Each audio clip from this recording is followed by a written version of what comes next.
ಅಷ್ಟೇ ವಂದನೆಗಳು. ಓಕೆ ದೇವ್ರ ಮಕ್ಕಳೇ, ನಾವು ಕಣ್ಣುಗಳು ಮುಚ್ಚಿದಾದರೆ ಚಿಕ್ಕದಾಗಿ ಒಂದು ಪ್ರಾರ್ಥನೆ ಮಾಡಿಕೊಳ್ಳೋಣ. ನಮ್ಮನ್ನು ಬಹಳವಾಗಿ ಪ್ರೀತಿಸಿದಂಥ ಪರಲೋಕ ತಂದೆಯೇ, ನಿಮ್ಮ ನಾಮಕ್ಕೆ ವಂದನೆಗಳು, ಸ್ತೋತ್ರಗಳು ತಂದೆ. ತಂದೆ, ರಾತ್ರಿ ಪೂರ್ತಿ ನಮಗೆ ಸುಖವಾದ ನಿಧಿಯನ್ನು ಕೊಟ್ಟು ಇವತ್ತು ಜೀವಂತ ದಿನ ಕೊಟ್ಟಿದೆ ಅಂದರೆ ದೇವರೇ, ನಿಮ್ಮ ಕೆಲಸ ಇದೆ, ಅದಕ್ಕಾಗಿ ಈ ಒಂದು ಜೀವಿತವನ್ನು ನಮಗೆ ಕೊಟ್ಟಿದ್ದೀರಿ ತಂದೆ. ತಂದೆ, ಈ ಗೂಗಲ್ ಮೀಟಿಂಗ್ ಮೂಲಕವಾಗಿ ಕೊಟ್ಟಂಥ ಈ ಒಳ್ಳೆಯ ಸೇವೆಗಾಗಿ ನಿಮಗೆ ವಂದನೆಗಳು ತಂದೆ.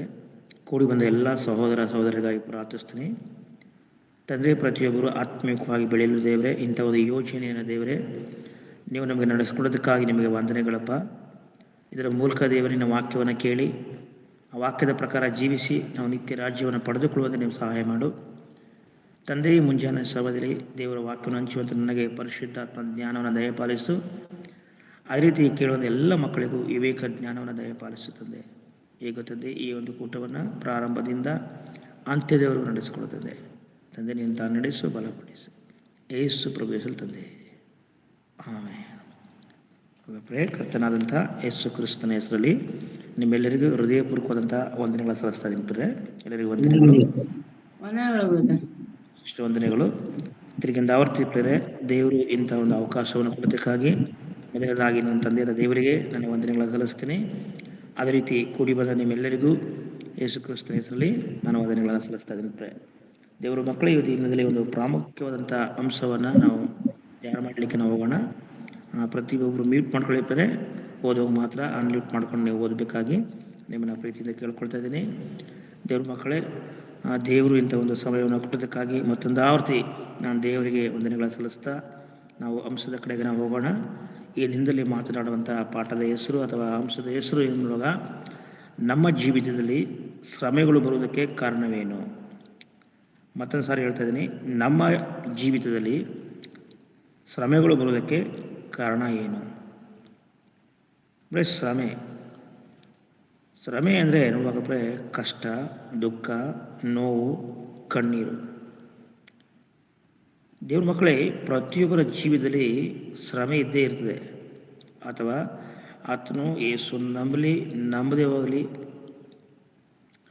ಆತನು ಪ್ರಾರ್ಥನೆ ಮಾಡಲಿ ಪ್ರಾರ್ಥನೆ ಮಾಡದೇ ಇರಲಿ, ಸಭೆಗೆ ಹೋಗಲಿ ಸಭೆಗೆ ಹೋಗದೇ ಇರಲಿ, ಒಟ್ಟಲ್ಲಿ ಪ್ರತಿಯೊಬ್ಬರ ಬದುಕಿನಲ್ಲಿ ಬರೇ ಈ ಶ್ರಮೆ ಅನ್ನೋದು, ಕಷ್ಟ, ಕಣ್ಣೀರು, ದುಃಖ ಅನ್ನೋದು ಅದು ಬಂದೇ ಬರ್ತದೆ ಪ್ರೇ. ಆದರೆ ಇದಕ್ಕೆ ಕಾರಣವೇನು? ತುಂಬ ಜನರಿಗೆ ಗೊತ್ತಿಲ್ಲ ಪ್ರೇ. ಕ್ರೈಸ್ತರಿಗೆ, ತುಂಬ ವಿಶ್ವಾಸಿಗಳಿಗೆ ಏನಕ್ಕೆ ನನ್ನ ಜೀವಿತದಲ್ಲಿ ಇಷ್ಟು ಕಷ್ಟಗಳು, ಏನಕ್ಕೆ ನನ್ನ ಜೀವಿತದಲ್ಲಿ ಕಣ್ಣೀರುಗಳು, ಏನಕ್ಕೆ ನನ್ನ ಜೀವಿತಗಳಲ್ಲಿ ನೋವುಗಳು ಎಂಬುದಾಗಿ ಅನೇಕ ಕ್ರೈಸ್ತರಿಗೆ ಇದು ಗೊತ್ತಿಲ್ಲ ಪ್ರೇ. ಗೊತ್ತಿಲ್ಲದೆ ನನಗೆ ಬಂದಿರೋದ ಕಷ್ಟ ಯಾರಿಗೂ ಬೇಡ ಅಂತ ಹೇಳ್ತದೆ ಪ್ರೇ.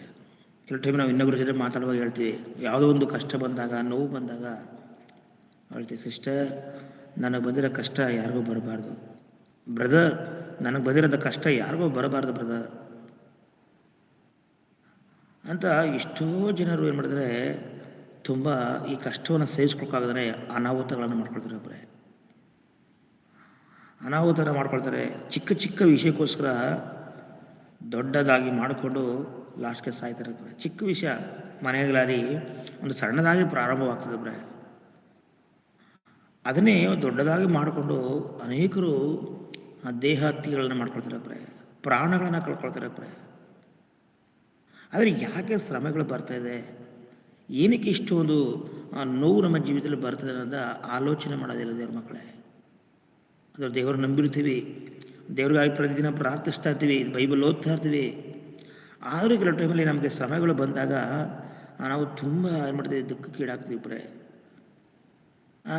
ಎಲ್ಲರ ಹತ್ರ ನಾವು ಹೇಳ್ಕೊಳ್ತಾ ಇರ್ತೀವಿ, ಇಷ್ಟು ನೋವು ನಮಗೆ ಇಷ್ಟು ಯಾರಿಗೂ ಬರಬಾರ್ದು ಎಂಬುದಾಗಿ ಪ್ರೇ. ಆದರೆ ಶ್ರಮೆಗಳು ಬರೋದಕ್ಕೆ ಕಾರಣವೇನಂತ ಪ್ರೇ ನಾವು ತಿಳ್ಕೊಬೇಕು ಪ್ರೇ. ಇಲ್ಲಿ ಶ್ರಮೆಗಳಿಗೆ ಬರೋದಕ್ಕೆ ಮೊದಲದಾಗಿ ಕಾರಣ ಸೈತಾನನ ಪ್ರೇ. ಸೈತಾನನೇ ಕಾರಣನಾಗಿದ್ದಾನೆ.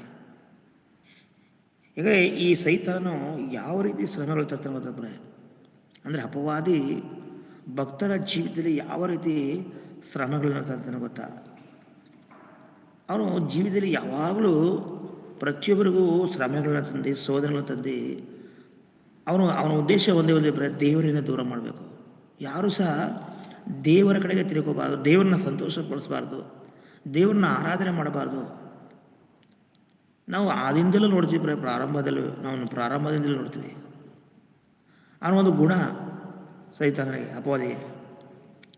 ಯಾಕಂದರೆ ಈ ಭೂಲೋಕದಲ್ಲಿ ಯಾರೂ ಸಹ ದೇವರ ಆರಾಧಿಸಬಾರ್ದು, ದೇವರನ್ನ ಸಂತೋಷಪಡಿಸಬಾರ್ದು ಅಂಥ ವ್ಯಕ್ತಿಗಳನ್ನು ಹೇಗಾದರೂ ಮಾಡಿ ದೇವರಿಂದ ದೂರ ಮಾಡಬೇಕಂತ ಅವನು ಸೈತಾನನು ಪ್ರಯತ್ನ ಪಡ್ತಾನೆ.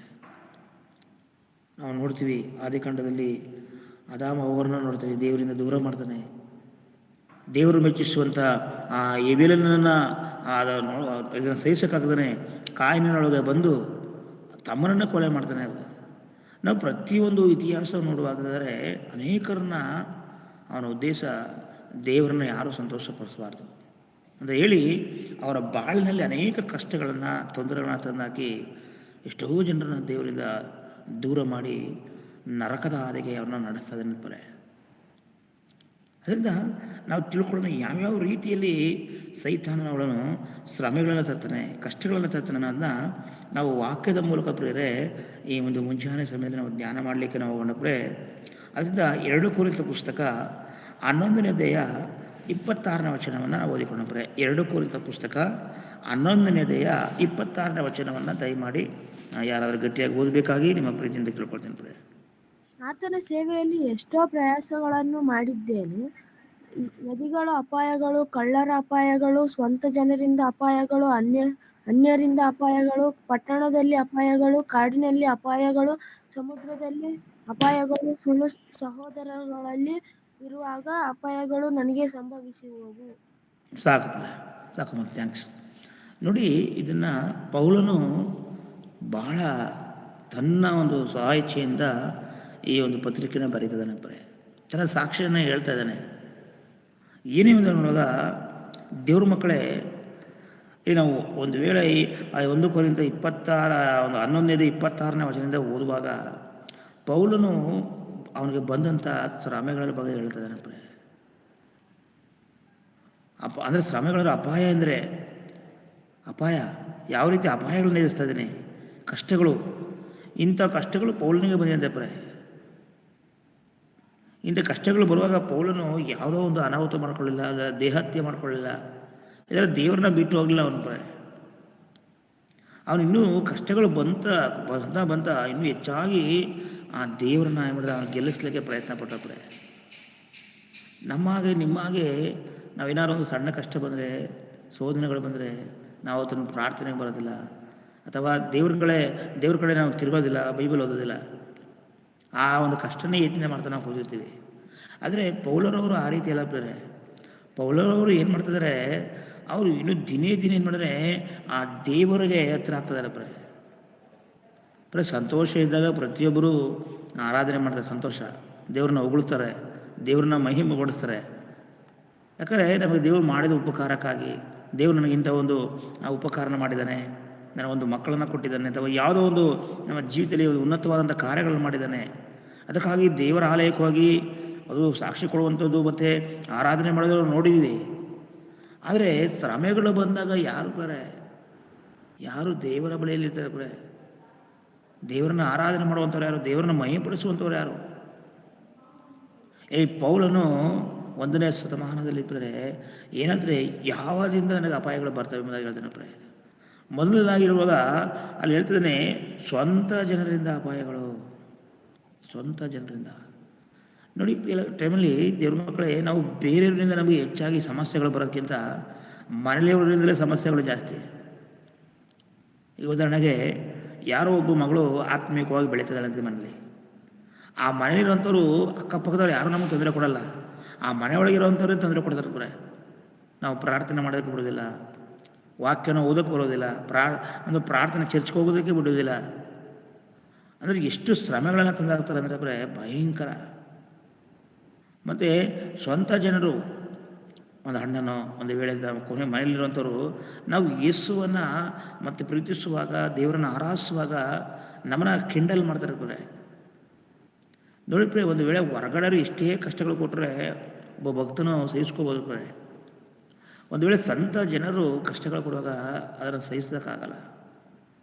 ಅಲ್ಲ, ಒಂದು ವೇಳೆ ಹೊರಗಡೆಯಿಂದ ಎಷ್ಟೇ ಕಷ್ಟಗಳು ಬಂದರೆ ನಾವು ಅದನ್ನು ಬಹಳ ಒಂದು ತಲೆ ಅಷ್ಟು ಬಗ್ಗೆ ನಾವು ಚಿಂತೆ ಮಾಡೋದಿಲ್ಲ.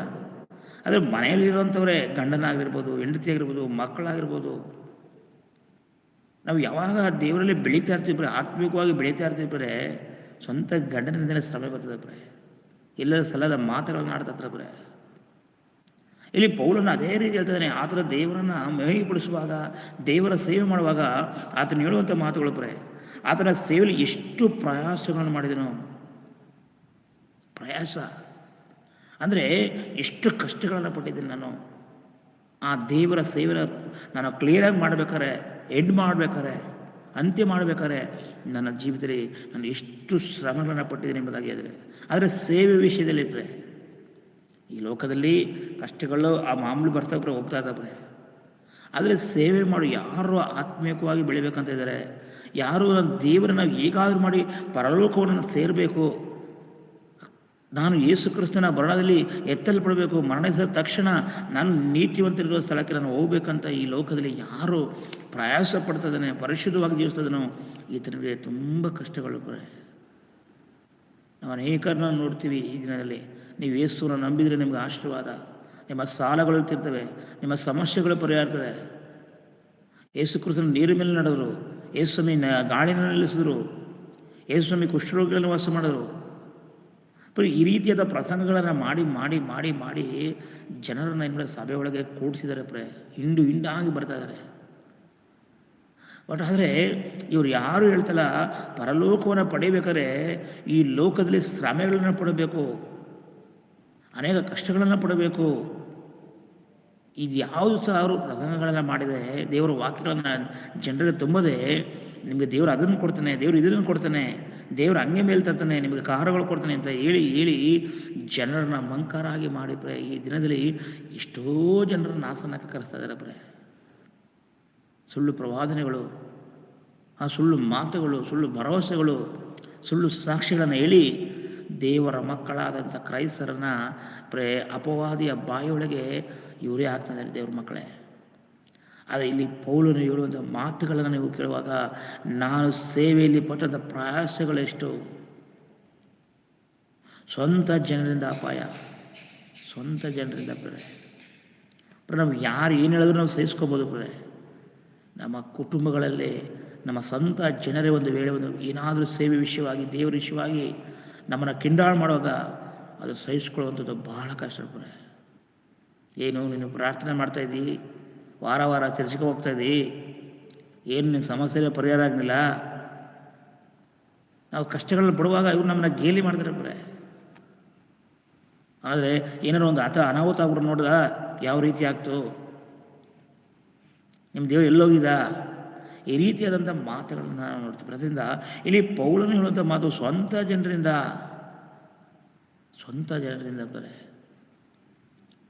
ಇಲ್ಲಿ ಈ ಶ್ರಮೆಗಳನ್ನು ಸೈತಾನ ಏನು ಮಾಡ್ತಾನೆ ಸ್ವಂತ ಜನರಿಂದ ತರ್ತಾನೆ. ನಮ್ಮ ಭಾರತ ದೇಶಕ್ಕೆ ಸುಮಾರು ವರ್ಷಗಳ ಹಿಂದೆ ಬಂದಂಥ ಇಂಗ್ಲೆಂಡ್ ದೇಶದಿಂದ ವಿಲಿಯಂ ಕೇರಿ ಅವರು ಬರ್ತಾರೆ. ನಮ್ಮೆಲ್ಲರಿಗೂ ಗೊತ್ತು. ವಿಲಿಯಂ ಕೇರಿ ಅವರು ಯಾವಾಗಲೂ ಸಹ ಅವರು ಕೆಲಸ ಮಾಡುವಂಥ ಸ್ಥಳದಲ್ಲಿ ಏನು ಮಾಡಿದ್ರಂತೆ, ಮೇಲೆ ಐ ಲವ್ ಯು ಇಂಡಿಯಾ ಅಂತ ಹಾಕೋದ್ರಂತೆ. ನಾನು ಇಂಡಿಯಾವನ್ನು ಪ್ರೀತಿಸ್ತೀನಿ ಅಂತ ಚಿಕ್ಕ ಹುಡುಗನಾಗಿದ್ದಾಗ. ಆಗ ಆ ಫುಟ್ಪಾದಲ್ಲಿ ಅವರು ಅಂಗಡಿಗಳು ಇಟ್ಕೊಂಡು ಮಾಡುವಂಥ ಸಂದರ್ಭದಲ್ಲಿ ಬರೋರೆಲ್ಲ ಆ ಒಂದು ಫೋಟೋ ನೋಡ್ತಾ ಇದ್ದಾರಂತೆ. ಐ ಲವ್ ಇಂಡಿಯಾ, ಏನಪ್ಪ ನೀನು ಇಂಡಿಯಾನ ಪ್ರೀತಿ ಮಾಡ್ತೀಯಾ? ಅವ್ರು ಹೇಳ್ತೀರಂತೆ, ನಾನು ಒಂದು ದಿನ ದೊಡ್ಡವನಾದ್ಮೇಲೆ ನಾನು ಈ ಭಾರತ ದೇಶಕ್ಕೆ ಹೋಗ್ತೇನೆ, ಭಾರತ ದೇಶಕ್ಕೆ ಹೋಗಿ ನನ್ನ ದೇವರ ಪ್ರೀತಿಯನ್ನು ಹಂಚ್ತೀನಿ ಅಂತ ಅವ್ರು ಯಾವಾಗಲೂ ಹೇಳ್ತಾರಂತೆ ಚಿಕ್ಕ ಹುಡುಗ. ಆಗ ಅವರೆಲ್ಲ ಅವ್ರನ್ನ ವಿಲಿಯಂ ಕೇರಿ ಅವ್ರನ್ನ ಗೇಲಿ ಮಾಡ್ತಾರಂತೆ. ವಿಲಿಯಂ ಕೇರಿ ಅವರು ಆ ಸಮಯದಲ್ಲಿ ಅವರು ಸಂತೋಷವಾಗಿ ಹೇಳ್ತಾ ಇದ್ದಾರಂತೆ, ನಾನು ಹೋಗ್ತೀನಿ ಅಂತ. ಒನ್ ಡೇ ಅವರ ಒಂದು ಸಭೆಯಲ್ಲಿ ಸುವಾರ್ತೆಯನ್ನು ಈ ಒಂದು ಇಂಡಿಯಾಕ್ಕೆ ತಗೊಂಡು ಹೋಗಬೇಕು, ಇಂಡಿಯಾದಲ್ಲಿ ಯಾವುದೇ ರೀತಿ ಸುವಾರ್ತೆ ಸಾರೋರಿಲ್ಲ ಅಂತ ಅವ್ರ ಸಭೆಯಲ್ಲಿ ಮಾತಾಡುವಾಗ ಈ ಒಂದು ವಿಲಿಯಂ ಕೇರಿ ಹೇಳಿದಂತೆ ಸುಮಾರು ಚೀಟಿಗಳನ್ನ ಬರ್ದಾಗ್ತದಂತೆ ಯಾರು ಹೋಗ್ಬೇಕಂತ ಅಲ್ಲಿರುವಂಥ ಪಾಸ್ಟ್ರು. ಅಂಥ ಒಂದು ಸಂದರ್ಭದಲ್ಲಿ ಆ ವಿಲಿಯಂ ಕೇರಿ ಹೋಗಿ ಹೇಳಿದಂತೆ, ನಾನು ಇಂಡಿಯಾಕ್ಕೆ ಹೋಗ್ತೀನಿ. ಆಗ ಎಲ್ಲರೂ ನಗ್ತಿರಂತೆ, ನೋಡಪ್ಪ ನೀನು ಚಿಕ್ಕ ಹುಡುಗ, ನಿನಗೆ ಭಾಷೆ ಗೊತ್ತಿಲ್ಲ, ನೀನು ಇನ್ನೂ ಎಳೆ ಪ್ರಾಯದವನು, ನೀನು ಇಂಡಿಯಾಕ್ಕೆ ಹೋಗೋಕ್ಕಾಗ್ತದಂತ ಎಲ್ಲ ಅವ್ರನ್ನ ನೋಡಿ ಭಾಳ ಗೆಳೆ ಮಾಡ್ತಾರಂತೆ ಬ್ರೆ, ಇಲೇಮ್ಕೇರಿ ಅವ್ರನ್ನ. ನಂತರ ಕೊನೆಗೆ ಅವರು ಒಂದು ಏನು ಮಾಡೋದು, ಆ ಒಂದು ಆ ಸಭೆಗೆ ಸಂಬಂಧಪಟ್ಟಂಥ ಸಭಿಕರು ಪಾಸ್ಟ್ರು ಏನು ಮಾಡೋದಂತೆ, ಸರಿ ಈ ಹುಡುಗ ಇಷ್ಟು ಕೆಲವ್ರಿಗೂ ಯಾರಿಗೂ ಹೆಸರು ಕೊಡೋಕೆ ಇಷ್ಟ ಇಲ್ಲ, ಅದು ಇವರು ಮುಂದೆ ಹೋಗಿದ್ರು ನಾನು ಹೋಗ್ತೀನಿ ಅಂತ ಇಂಡಿಯಾಕ್ಕೆ.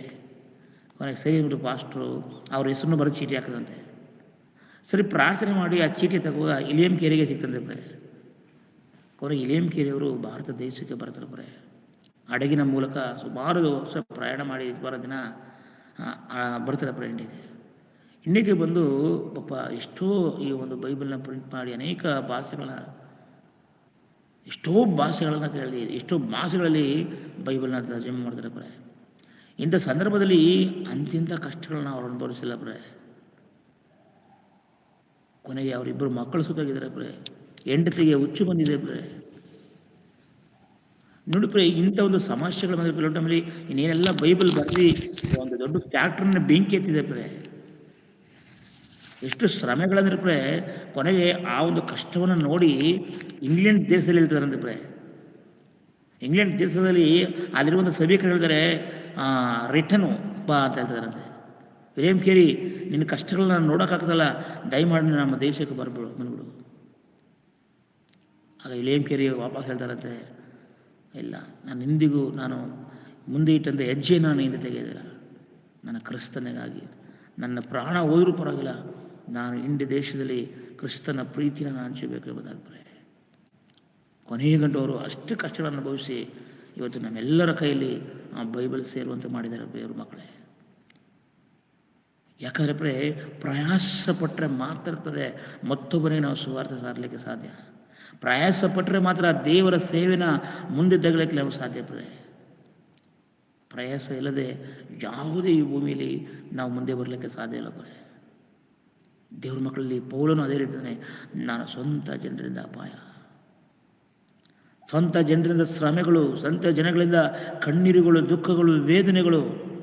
ಯಾರು ನನ್ನವರದಿರೋ ಅವರೆಲ್ಲರೂ ನನ್ನನ್ನು ದ್ವೇಷ ಮಾಡ್ತಾಯಿದ್ರು, ಎಲ್ಲರೂ ನನ್ನನ್ನು ಹಿಂಸೆ ಕೊಡ್ತಾ ಇದ್ರು ಎಂಬುದಾಗಿ ಪೌಲನು ತನ್ನ ಪತ್ರಿಕೆಯಲ್ಲಿ ಕೊರಿಂಥ ಸಭೆಗೆ ತಿಳಿಸ್ತಾನೆ.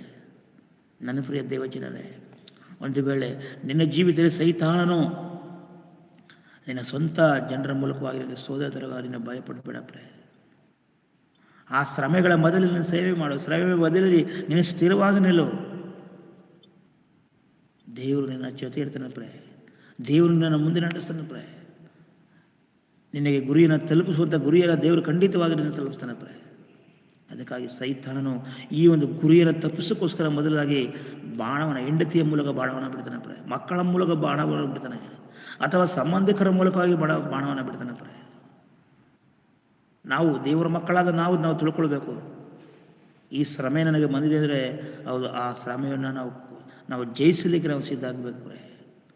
ಯುದ್ಧಕ್ಕೆ ಹೋದಂಥ ಈರನು ಕೈ ಕಟ್ಟಿ ಕೂತರೆ ಅವನು ಯುದ್ಧವನ್ನು ಮಾಡಲಾರ ಪ್ರೆ.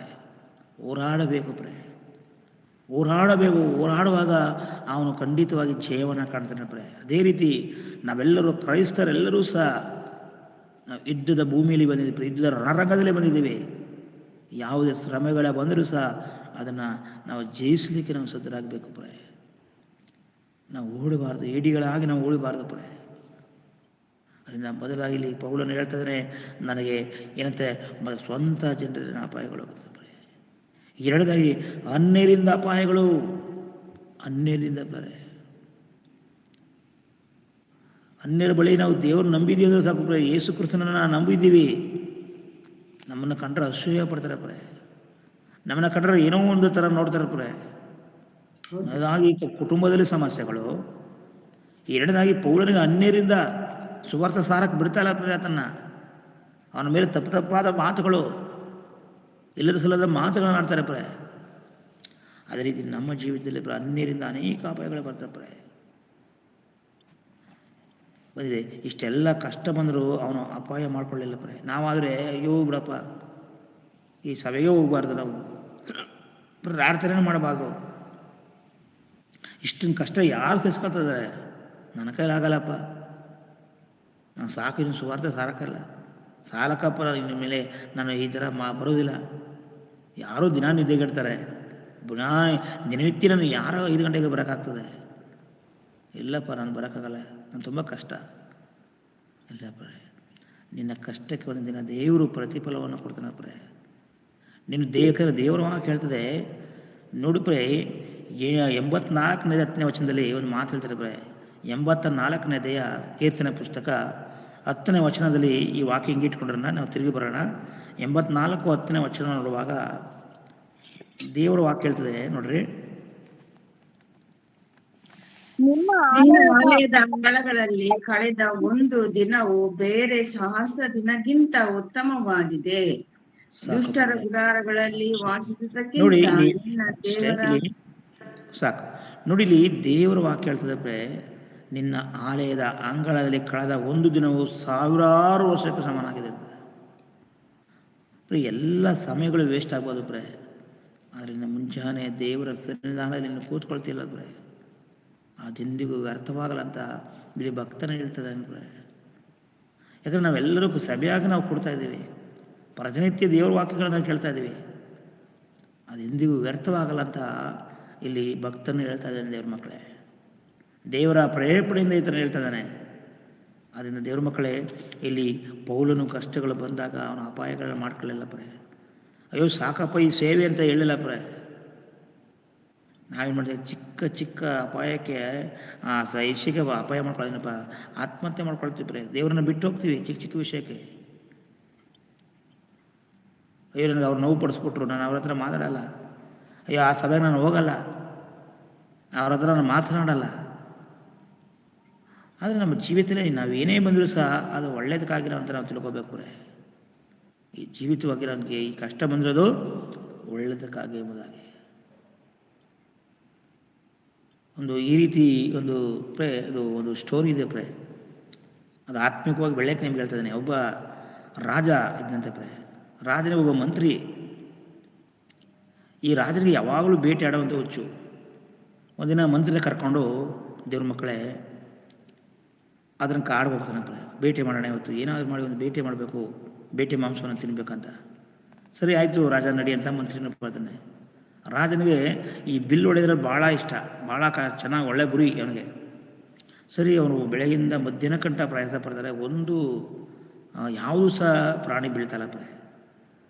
ಒಂದು ಕೊನೆಗೆ ಏನಾಗ್ತದೆ, ಒಂದು ಪ್ರಾಣಿ ರಾಜನ ಕಣ್ಣಿಗೆ ಬೀಳ್ತದೆ. ಆಗ ರಾಜ ಮಂತ್ರಿಗೆ ಹೇಳ್ತಾನೆ, ನೋಡು ರಾಜ, ನಮ್ಮ ಮಂತ್ರಿ, ಈ ನೋಡು ಇಷ್ಟೊಂದು ಪ್ರಯಾಸ ಪಟ್ಟಿದ್ದೀವಿ ನಾವು ಬೆಳಗಿಂದ, ನೋಡು ನಮಗೆ ಒಂದು ಬೇಟೆ ಸಿಕ್ಕಿದೆ. ರಾಜ ಅವಸರದಲ್ಲಿ ಇದು ಓಡ್ಬಿಡ್ತದೆ ಅಂತ ಏನು ಮಾಡಿದ್ದಾನೆ, ತನ್ನ ಬಾಣವನ್ನು ಭಾಳ ಬಲವಾಗಿ ಬಿಡುವಾಗ ಆ ಬಾಣವನ್ನು ಪ್ರೇರೆ ತನ್ನ ಹೆಬ್ಬೆಟ್ಟಿಗೆ ಹೊಡ್ಕೊಬಿಡ್ತಾನೆ ಪ್ರೇ. ಆ ಒಂದು ಪ್ರಾಣಿಗೂ ಬೀಳುವಂಥದ್ದು ಆ ಬಾಣ ತನ್ನ ಹೆಬ್ಬೆಟ್ಟಿಗೆ ಹೊಡೆದ ಹೆಬ್ಬೆಟ್ಟು ಕಟ್ಟಾಗ್ಬಿಡ್ತದೆ. ಹೆಬ್ಬೆಟ್ಟು ಕಟ್ಟಿದಾಗ ಆಗ ಈ ಮಂತ್ರಿ ಅಂದ್ಬಿಟ್ಟು ಕೊನೆಗೆ ಈ ಥರ ಆಗ್ಬಿಡ್ತಲ್ಲ ಅಂತ ರಾಜ ತುಂಬ ನೋವು ಪಡುವಾಗ ಅವನು ಬಟ್ಟೆ ಕಟ್ತಾನೆ ಪ್ರೇ. ಅಲ್ಲಿರುವಂಥ ಸೊಪ್ಪನ್ನು ಕಟ್ಟಿ ಬಟ್ಟೆ ಹಾಕಿ, ರಾಜ ಚಿಂತೆ ಮಾಡಬೇಡ, ಹಿಂಗಾಗಿತ್ತು ದೇವರ ಚಿತ್ತ ಅಂತ ಹೇಳ್ತಾನೆ ಪ್ರೇ.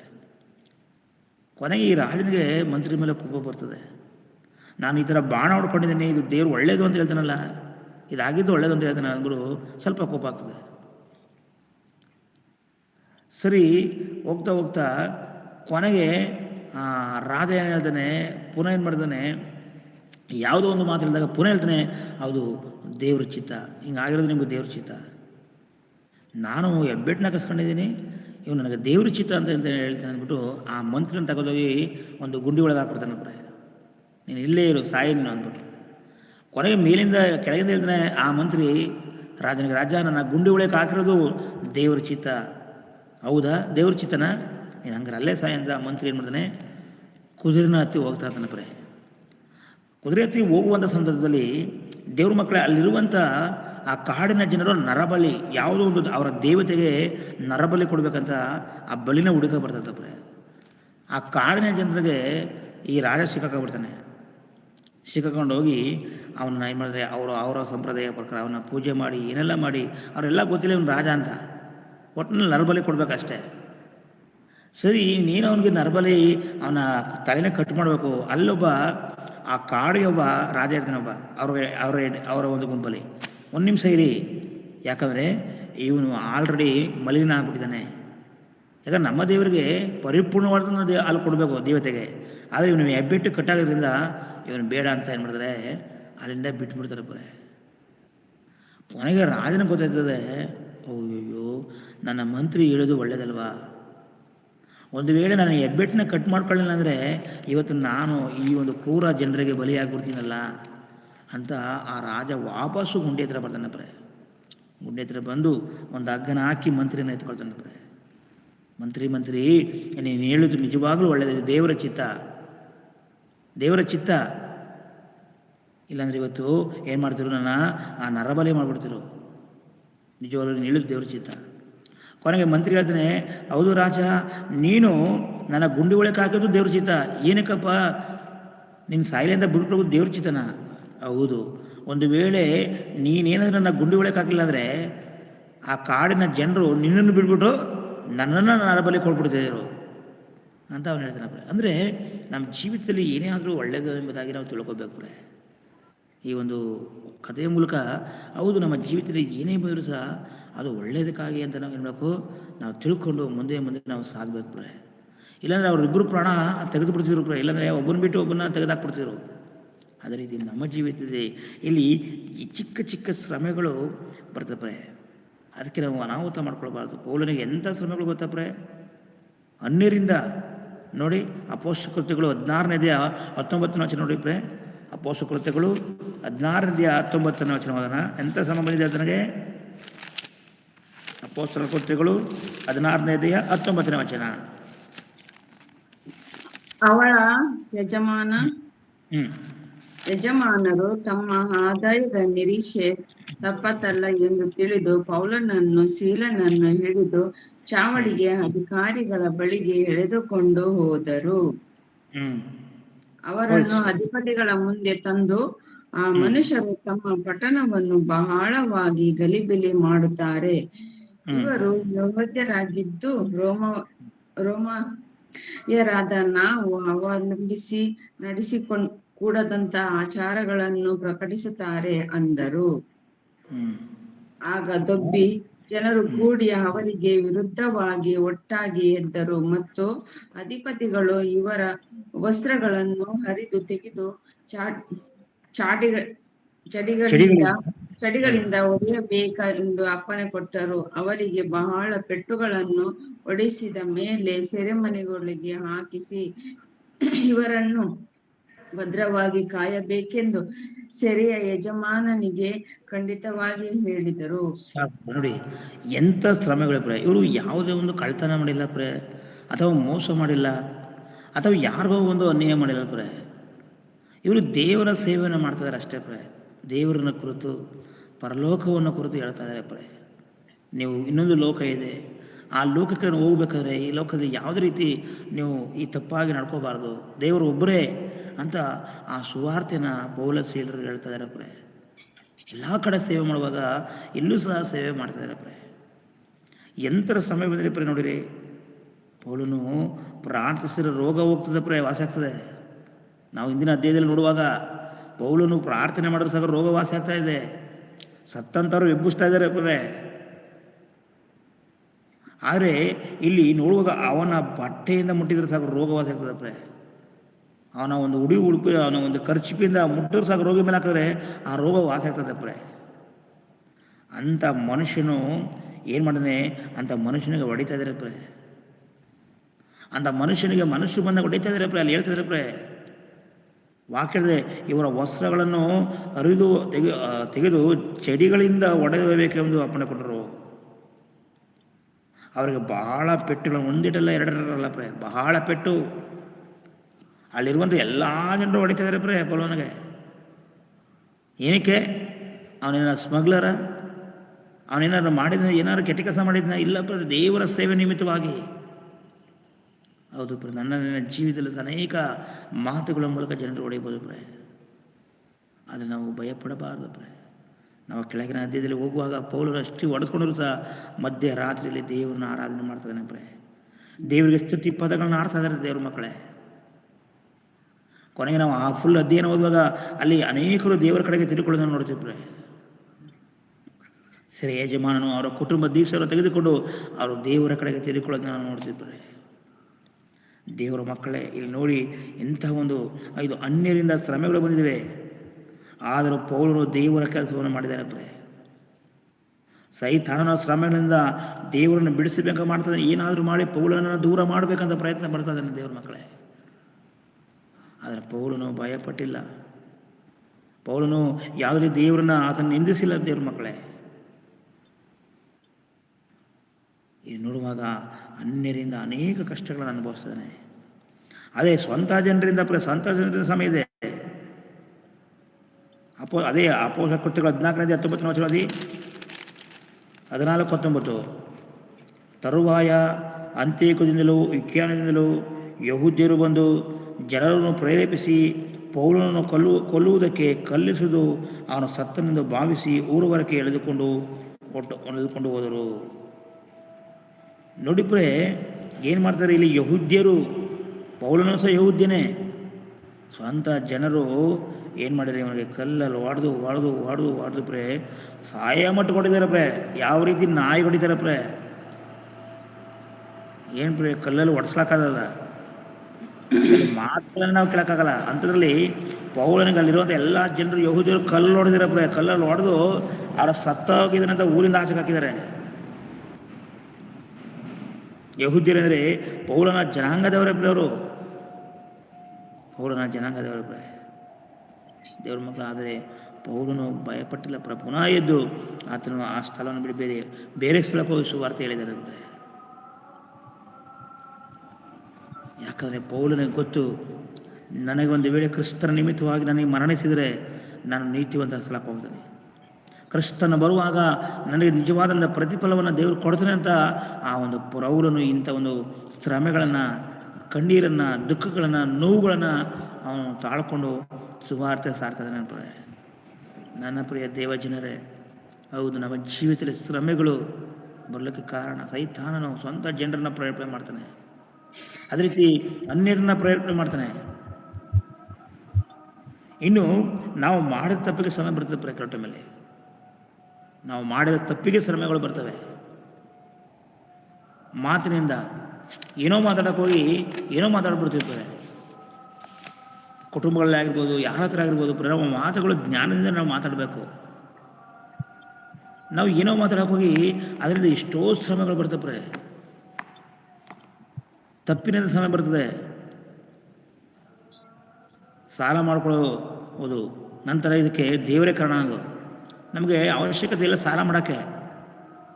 ಏನೋ ನಮ್ಮ ಹತ್ರ ಏನು ಮಾಡ್ತಾಯಿದ್ದೀವಿ, ನಮ್ಮ ತಿಂಗಳಿಗೆ 10,000 ನಮಗೆ ಸಂಬಳ, 10,000ದಲ್ಲಿ ನಾವು ಮೇಂಟೈನ್ ಮಾಡಬೇಕು. ನಾವೇನು ಮಾಡ್ತೀವಿ, ಬರೋ 10,000ದಲ್ಲಿ 20,000 ಸಾಲ ಮಾಡ್ಕೊಂಡಿರ್ತೀವಿ. ಆಮೇಲೆ ಆ 20,000 ಹೋಗಿ ಹಾಗೆ ಲಕ್ಷಾನುಗಟ್ಟಲೆ ಆಗಿರ್ತದೆ. ಲಕ್ಷಾನುಗಟ್ಟಲೆ ಆಗಿ ಲಾಸ್ಟ್ಗೆ ನಾವೇನು ಹೇಳ್ತೀವಿ, ಅಯ್ಯೋ ದೇವ್ರು ನನ್ನ ಜೀವನದಲ್ಲಿ ಈ ಥರ ಮಾಡ್ಬಿಟ್ಟ. ದೇವ್ರು ಮಾಡಿರೋದಿಲ್ಲ, ಅದು ನೀನು ಮಾಡ್ಕೊಂಡ್ರೆ ತಪ್ಪು. ನಿನಗೆ ಎಷ್ಟು ಆದಾಯ ಇದೆ ಅದರಲ್ಲಿ ನೀನು ಜೀವನ ಮಾಡಬೇಕಾಯ್ತು. ನೋಡಿ, ಎಷ್ಟು ಆಸೆ ಇರ್ತದೋ ಅಷ್ಟಕ್ಕೆ ನೀನು ಕಾಲು ಚಾಚಬೇಕು.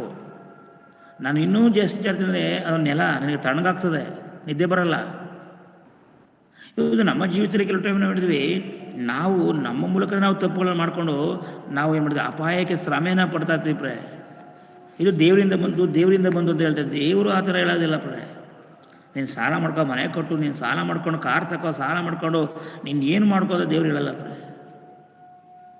ಇರುವಂಥದ್ರಲ್ಲಿ ನಾವು ಜೀವನ ಮಾಡಬೇಕು, ಇರುವಂಥದ್ರಲ್ಲಿ ನಾವು ಕಾಲಗಳಲ್ಲಿ ಕಳೀಬೇಕು. ದೇವರು ಕೊಟ್ಟರೆ ನಾವು ತಗೊಳ್ಳೋಣ. ದೇವರು ಖಂಡಿತವಾಗಿ ನಮ್ಮನ್ನು ಆಶ್ರಯಿಸಿ ಆರ್ಥಿಕವಾಗಿ ನಾವು ಮುಂದುವರಿಸಿದ್ರೆ ನಮ್ಮನ್ನು ಖಂಡಿತವಾಗಿ ನಾವು ತಗೊಳ್ಳೋಣ. ಆದರೆ ಸಾಲ ಮಾಡಿಕೊಂಡು ಲಾಸ್ಟ್ಗೆ ಅದನ್ನು ಕಟ್ಟಕ್ಕಾಗದೇ, ಅಯ್ಯೋ ಅಷ್ಟಾಗ ಪ್ರಾರ್ಥನೆ ಮಾಡೋಕ್ಕಾಗದೇ, ದೇವ್ರ ವಾಕ್ಯನ ಓದೋಕ್ಕಾಗ ಸಹಾಯಗಾರರ ಕಾಟದಿಂದ ಪ್ರಯಾಸ ಪಡಿ ಎಷ್ಟೋ ಜನರು ಆತ್ಮಹತ್ಯೆ ಮಾಡ್ಕೊಂಡಿದ್ದಾರೆ. ಕಾರಣ ಅವರ ತಪ್ಪುಗಳಿಂದ. ಏನೋ ಮಾಡೋಕ್ಕೋಗಿ ಏನೋ ಆಗಿರ್ತದೆ. ಅದರಿಂದ ದೇವ್ರ ಮಕ್ಕಳೇ, ಇಲ್ಲಿ ನೋಡುವಾಗ ದೇವರೇ ಕಾರಣ ಅಂತಾರೆ. ನಾವು ಮಾಡಿದ ತಪ್ಪಿಗೆ ಶಿಕ್ಷೆ ಅನುಭವಿಸಲೇಬೇಕು. ಈ ಲೋಕದ ಏನಾದ್ರು ತಪ್ಪು ಮಾಡಿದಾಗ ಶಿಕ್ಷೆ ಅನುಭವಿಸಲೇಬೇಕು. ಒಬ್ಬರನ್ನ ಯಾರಾದರೂ ಇದ್ದಿದ್ರೆ ಕೊಳ್ಳೆ ಮಾಡಿಬಿಟ್ರೆ ಅವನು 14 ವರ್ಷ ಜೀವವಾದ ಶಿಕ್ಷೆ ಅನುಭವಿಸಲೇಬೇಕು. ಓಡಾಡಂಗಿಲ್ಲ. ಅಲ್ಲಿ ಜೈಲಲ್ಲಿ ಸರಿಯಾದಂಥ ಊಟಗಳಿಲ್ಲ, ಸರಿಯಾದಂಥ ವ್ಯವಸ್ಥೆಗಳಿಲ್ಲ. ಏನಕ್ಕೆ ಅವನು ಮಾಡಿದ ತಪ್ಪಿಗೆ ಶಿಕ್ಷೆ ಅನುಭವಿಸಲೇಬೇಕು. ಇದಕ್ಕೆ ಕಾರಣ ದೇವರಲ್ಲ ಪ್ರೇ. ನೀನು ಸಾಲ ಮಾಡಿದಿ, ಅದು ನೀನೇ ಮಾಡ್ಕೊಂಡಿರೋದು, ದೇವ್ರು ಮಾಡಿಸಿಲ್ಲ. ದೇವರು ಪ್ರಾರಂಭದಲ್ಲಿ ಹೇಳ್ತಾನೆ ಅದು ಮಾಡಬೇಡ ಅಂತ ಹೇಳ್ತಾನೆ, ದೇವರು ಆಲೋಚನೆ ಕೊಟ್ಟಿದ್ದಾನೆ. ಆದರೂ ನಾವು ದೇವರ ಮಾತನ್ನು ಮೀರಿ ಸಾಲ ಇಲ್ದರೆ ಯಾರೂ ಇಲ್ಲ ಪ್ರೇ. ಆದರೆ ಅತಿಯಾದಂಥ ಸಾಲ ನಿನ್ನ ಪ್ರಾಣಕ್ಕೆ ಕುತ್ತು ಪ್ರೇ. ಅದರಿಂದ ನಿನ್ನ ಮೂಲಕ ನೀನೇ ಶ್ರಮೆ ಅಂತ ತಿಳ್ಕೊಳ್ತೀಯ, ನಿನ್ನ ಮೂಲಕ ನೀನೇ ಶ್ರಮೆಗಳನ್ನು ಪ್ರೇ. ಯಾಕಂದರೆ ನೋಡಿ ಪ್ರೇ, ಲೂಕನ ಬರೋ ಸುವಾರ್ತೆ 23ನೇ 39ನೇ ವಚನ ಓದಿ. ಲೂಕನ ಬರೋ ಸುವಾರ್ತೆ 23ನೇ 30ನೇ ವಚನವನ್ನು ಓದಿಕೊಳ್ಳೋಣ. ಆ ಕಾಲದಲ್ಲಿ ಜನರು ಬೆಟ್ಟಗಳೇ ನನ್ನ ಮೇಲೆ ಬೀಳಿರಿ, ಗುಡ್ಡಗಳೇ ನನ್ನನ್ನು ಮುಚ್ಚಿಕೊಳ್ಳಿರಿ ಅನ್ನುವರು. ಮರ ಹಸಿಯಾಗಿರುವಾಗ ಅಷ್ಟೆಲ್ಲ ಮಾಡಿದರೆ ಮರ 23:39 23ನೇ 39ನೇ ವಚನ. ತೂಗು ಹಾಕಿದ್ದ ಆ ದುಷ್ಕರ್ಮಿಗಳಲ್ಲಿ ಒಬ್ಬನು ಆತನನ್ನು ದೂಷಿಸಿ, ನೀನು ಬರಬೇಕಾದ ಕ್ರಿಸ್ತನಲ್ಲವೇ, ನಿನ್ನನ್ನು ರಕ್ಷಿಸಿಕೋ, ನಮ್ಮನ್ನು ರಕ್ಷಿಸು ಎಂದು ಹೇಳಿದ್ದಕ್ಕೆ ಎರಡನೆಯವನು ಅವನನ್ನು ಗದರಿಸಿ, ನೀನು ಇದೇ ದಂಡನೆಯಲ್ಲಿರುವಾಗಲೂ ದೇವರಿಗೆ ಹೆದರುವುದಿಲ್ಲವೋ? ನಾವಂತೂ ನ್ಯಾಯವಾಗಿ ದಂಡನೆಯಲ್ಲಿದ್ದೇವೆ, ನಾವು ಮಾಡಿದ್ದಕ್ಕೆ ತಕ್ಕ ಪ್ರತಿಫಲವನ್ನು ಹೊಂದುತ್ತಾ ಇದ್ದೇವೆ. ಈತನಾದರೂ ಅಲ್ಪದೇನೂ ಮಾಡಲಿಲ್ಲ ಎಂದು ಹೇಳಿ ನಮ್ಮೆಲ್ಲರಿಗೂ ಗೊತ್ತು ಸರ್, ಇಲ್ಲಿ ಯೇಸು ಕ್ರಿಸ್ತನ ಕೊನೆ ಹೆಂಡಲ್ಲಿ ಸಿಲುಬೆಗೆ ಹಾಕ್ತಿದ್ದಾರೆ ಪ್ರೇ. ಸಿಲುಬೆಗೆ ಹಾಕಿ ಮೊಳೆನ ಹಾಕಿ ಆದರೂ ಇಬ್ಬರ ಕಳ್ಳರ ಮಧ್ಯದಲ್ಲಿ ಯೇಸು ಕ್ರಿಸ್ತನ ಹಾಕಿದ್ದಾರೆ. ಒಬ್ಬನು ಯೇಸು ಕ್ರಿಸ್ತನ ಗೇಲಿ ಮಾಡ್ತಿದ್ದಾನೆ, ಮತ್ತೊಬ್ಬನು ಹೇಳ್ತಿದ್ದಾನೆ ಪ್ರೇ. ಏನಂತ ಹೇಳ್ತಿದ್ದಾನೆ ಅಂದರೆ ಪ್ರೇ, ಮತ್ತೊಬ್ಬನು ನೀನು ದೇವರಿಗೆ ಎದುರಿದಿಲ್ಲವೋ? ನಾವಂತೂ ನ್ಯಾಯವಾಗಿ ನಾವು ನಮಗೆ ಶಿಕ್ಷೆ ಕೊಡೋದು ನಿಜ. ನಾವು ತಪ್ಪು ಮಾಡಿದ್ದೀವಿ, ವಿಚಾರ ಮಾಡಿದ್ದೀವಿ, ಕಳ್ಳತನ ಮಾಡಿದ್ದೀವಿ, ಮೋಸ ಮಾಡಿದ್ದೀವಿ, ನಾವು ಮಾಡಿದ್ದಕ್ಕೆ ಶಿಕ್ಷೆ ಅನುಭವಿಸೋದು ನಿಜ. ನೋಡಿ ನಾನು ಹೇಳಿದ್ರೆ, ಇಲ್ಲಿ ಕಳ್ಳನು ನಾವು ಮಾಡಿದ ತಪ್ಪಿಗೆ ಈ ಶಿಕ್ಷೆ ಅಂದರೆ ಇವನು ಏನೂ ಮಾಡಿಲ್ಲ ಪ್ರೇ. ಯೇಸು ಕ್ರಿಸ್ತನು ಏನೂ ಮಾಡಿಲ್ಲ. ನಾವು ಮಾಡಿದ ತಪ್ಪಿಗೆ ನಮ್ಮ ಸಿಲಿಬೇಕಾಗಿದ್ದಾರೆ ರೋಮ್ ಸಾಮ್ರಾಜ್ಯದವರು. ಆದರೆ ಈತನಾದರೂ ಯೇಸು ಕ್ರಿಸ್ತನಾದರೂ ಯಾವ ತಪ್ಪು ಮಾಡೋದಿಲ್ಲ. ಇವನು ಯಾಕೆ ಶಿಕ್ಷೆ ಅಂತದನ್ನೇ ಪ್ರೇ? ನಾವು ಕರೆಕ್ಟ್ ತಪ್ಪನ್ನು ಮಾಡಿ ಶಿಕ್ಷೆನ ಅನುಭವಿಸೋದು ಸಹಜ ಪ್ರಾರೆ. ಯೇಸು ಕ್ರಿಸ್ತನ ಅದನ್ನು ಪಾಪವನ್ನೇ ಮಾಡಿಲ್ಲ ಪ್ರೇ. ನಮ್ಮೆಲ್ಲರ ಪಾಪವನ್ನು ಯೇಸು ಕ್ರಿಸ್ತನು ತನ್ನ ಮೇಲೆ ಹಾಕೊಂಡಿದ್ದಾನೆ ದೇವ್ರ ಮಕ್ಕಳೇ. ಅದಕ್ಕೆ ನಾವು ಆಲೋಚನೆ ಮಾಡಬೇಕು ಬ್ರೋ. ಏನೇ ಮಾಡಿದ್ರು ಇಲ್ಲಿ ಏನೇ ಮಾಡಿದ ತಪ್ಪಿನಿಂದ, ನಾವು ಮಾಡಿದ ತಪ್ಪಿನಿಂದ ಖಂಡಿತ ನಾವು ಕಷ್ಟಗಳನ್ನು ಅನುಭವಿಸ್ಬೇಕಾಗ್ತದೆ ಪ್ರೇ. ಅದರಿಂದ ಇಲ್ಲಿ ಪೌಲ್ ಹೇಳ್ತಾನೆ ಪ್ರೇ, ದೇವರು ಒಂದು ವೇಳೆ ನಾವು ದೇವ್ರಿಗಾಗಿ ಬದುಕುವಾಗ ದೇವರು ತಪ್ಪಿಸ್ಕೊಳ್ಳೋಂಥ ಮಾರ್ಗ ಕೊಡ್ತಾನೆ ಪ್ರೇ. ಒಂದು ವೇಳೆ ದೇವ್ರಿಗಾಗಿ ಕಷ್ಟ ಪ್ರಯತ್ನ ಪಡಬೇಕಾದ್ರೆ ಖಂಡಿತ ದೇವರು ನಿನ್ನಿಂದ ಈ ಭೂಮಿಲಿ ಕೆಲಸ ಇದ್ದಿದ್ರೆ, ಕಷ್ಟಗಳ ಮಧ್ಯದಲ್ಲಿದ್ದರೂ ಸಹ ಆ ಕಷ್ಟವನ್ನು ದೇವರು ಹೇಗಾದ್ರು ಮಾಡಿ ಪಾರು ಮಾಡ್ತಾರೆ ಪ್ರೇ. ಯಾಕಂದರೆ ನೀನು ದೇವ್ರಿಗಾಗಿ ಪ್ರಯಾಸ ಪಡುವಾಗ ನೋಡಿ, ಕೊರಿಂಥ ಪುಸ್ತಕ 1ನೇ ಕೊರಿಂಥ ಪುಸ್ತಕ 10ನೇ ಅಧ್ಯಾಯ 13ನೇ ವಚನದಲ್ಲಿ ಹೇಳ್ತದೆ ನೋಡ್ರಿ. ಕೊರಿಂಥ ಪುಸ್ತಕ 1 ಕೊರಿಂಥ 10ನೇ ಅಧ್ಯಾಯ 13ನೇ ವಚನ ಓದಿಕೊಳ್ಳೋಣ.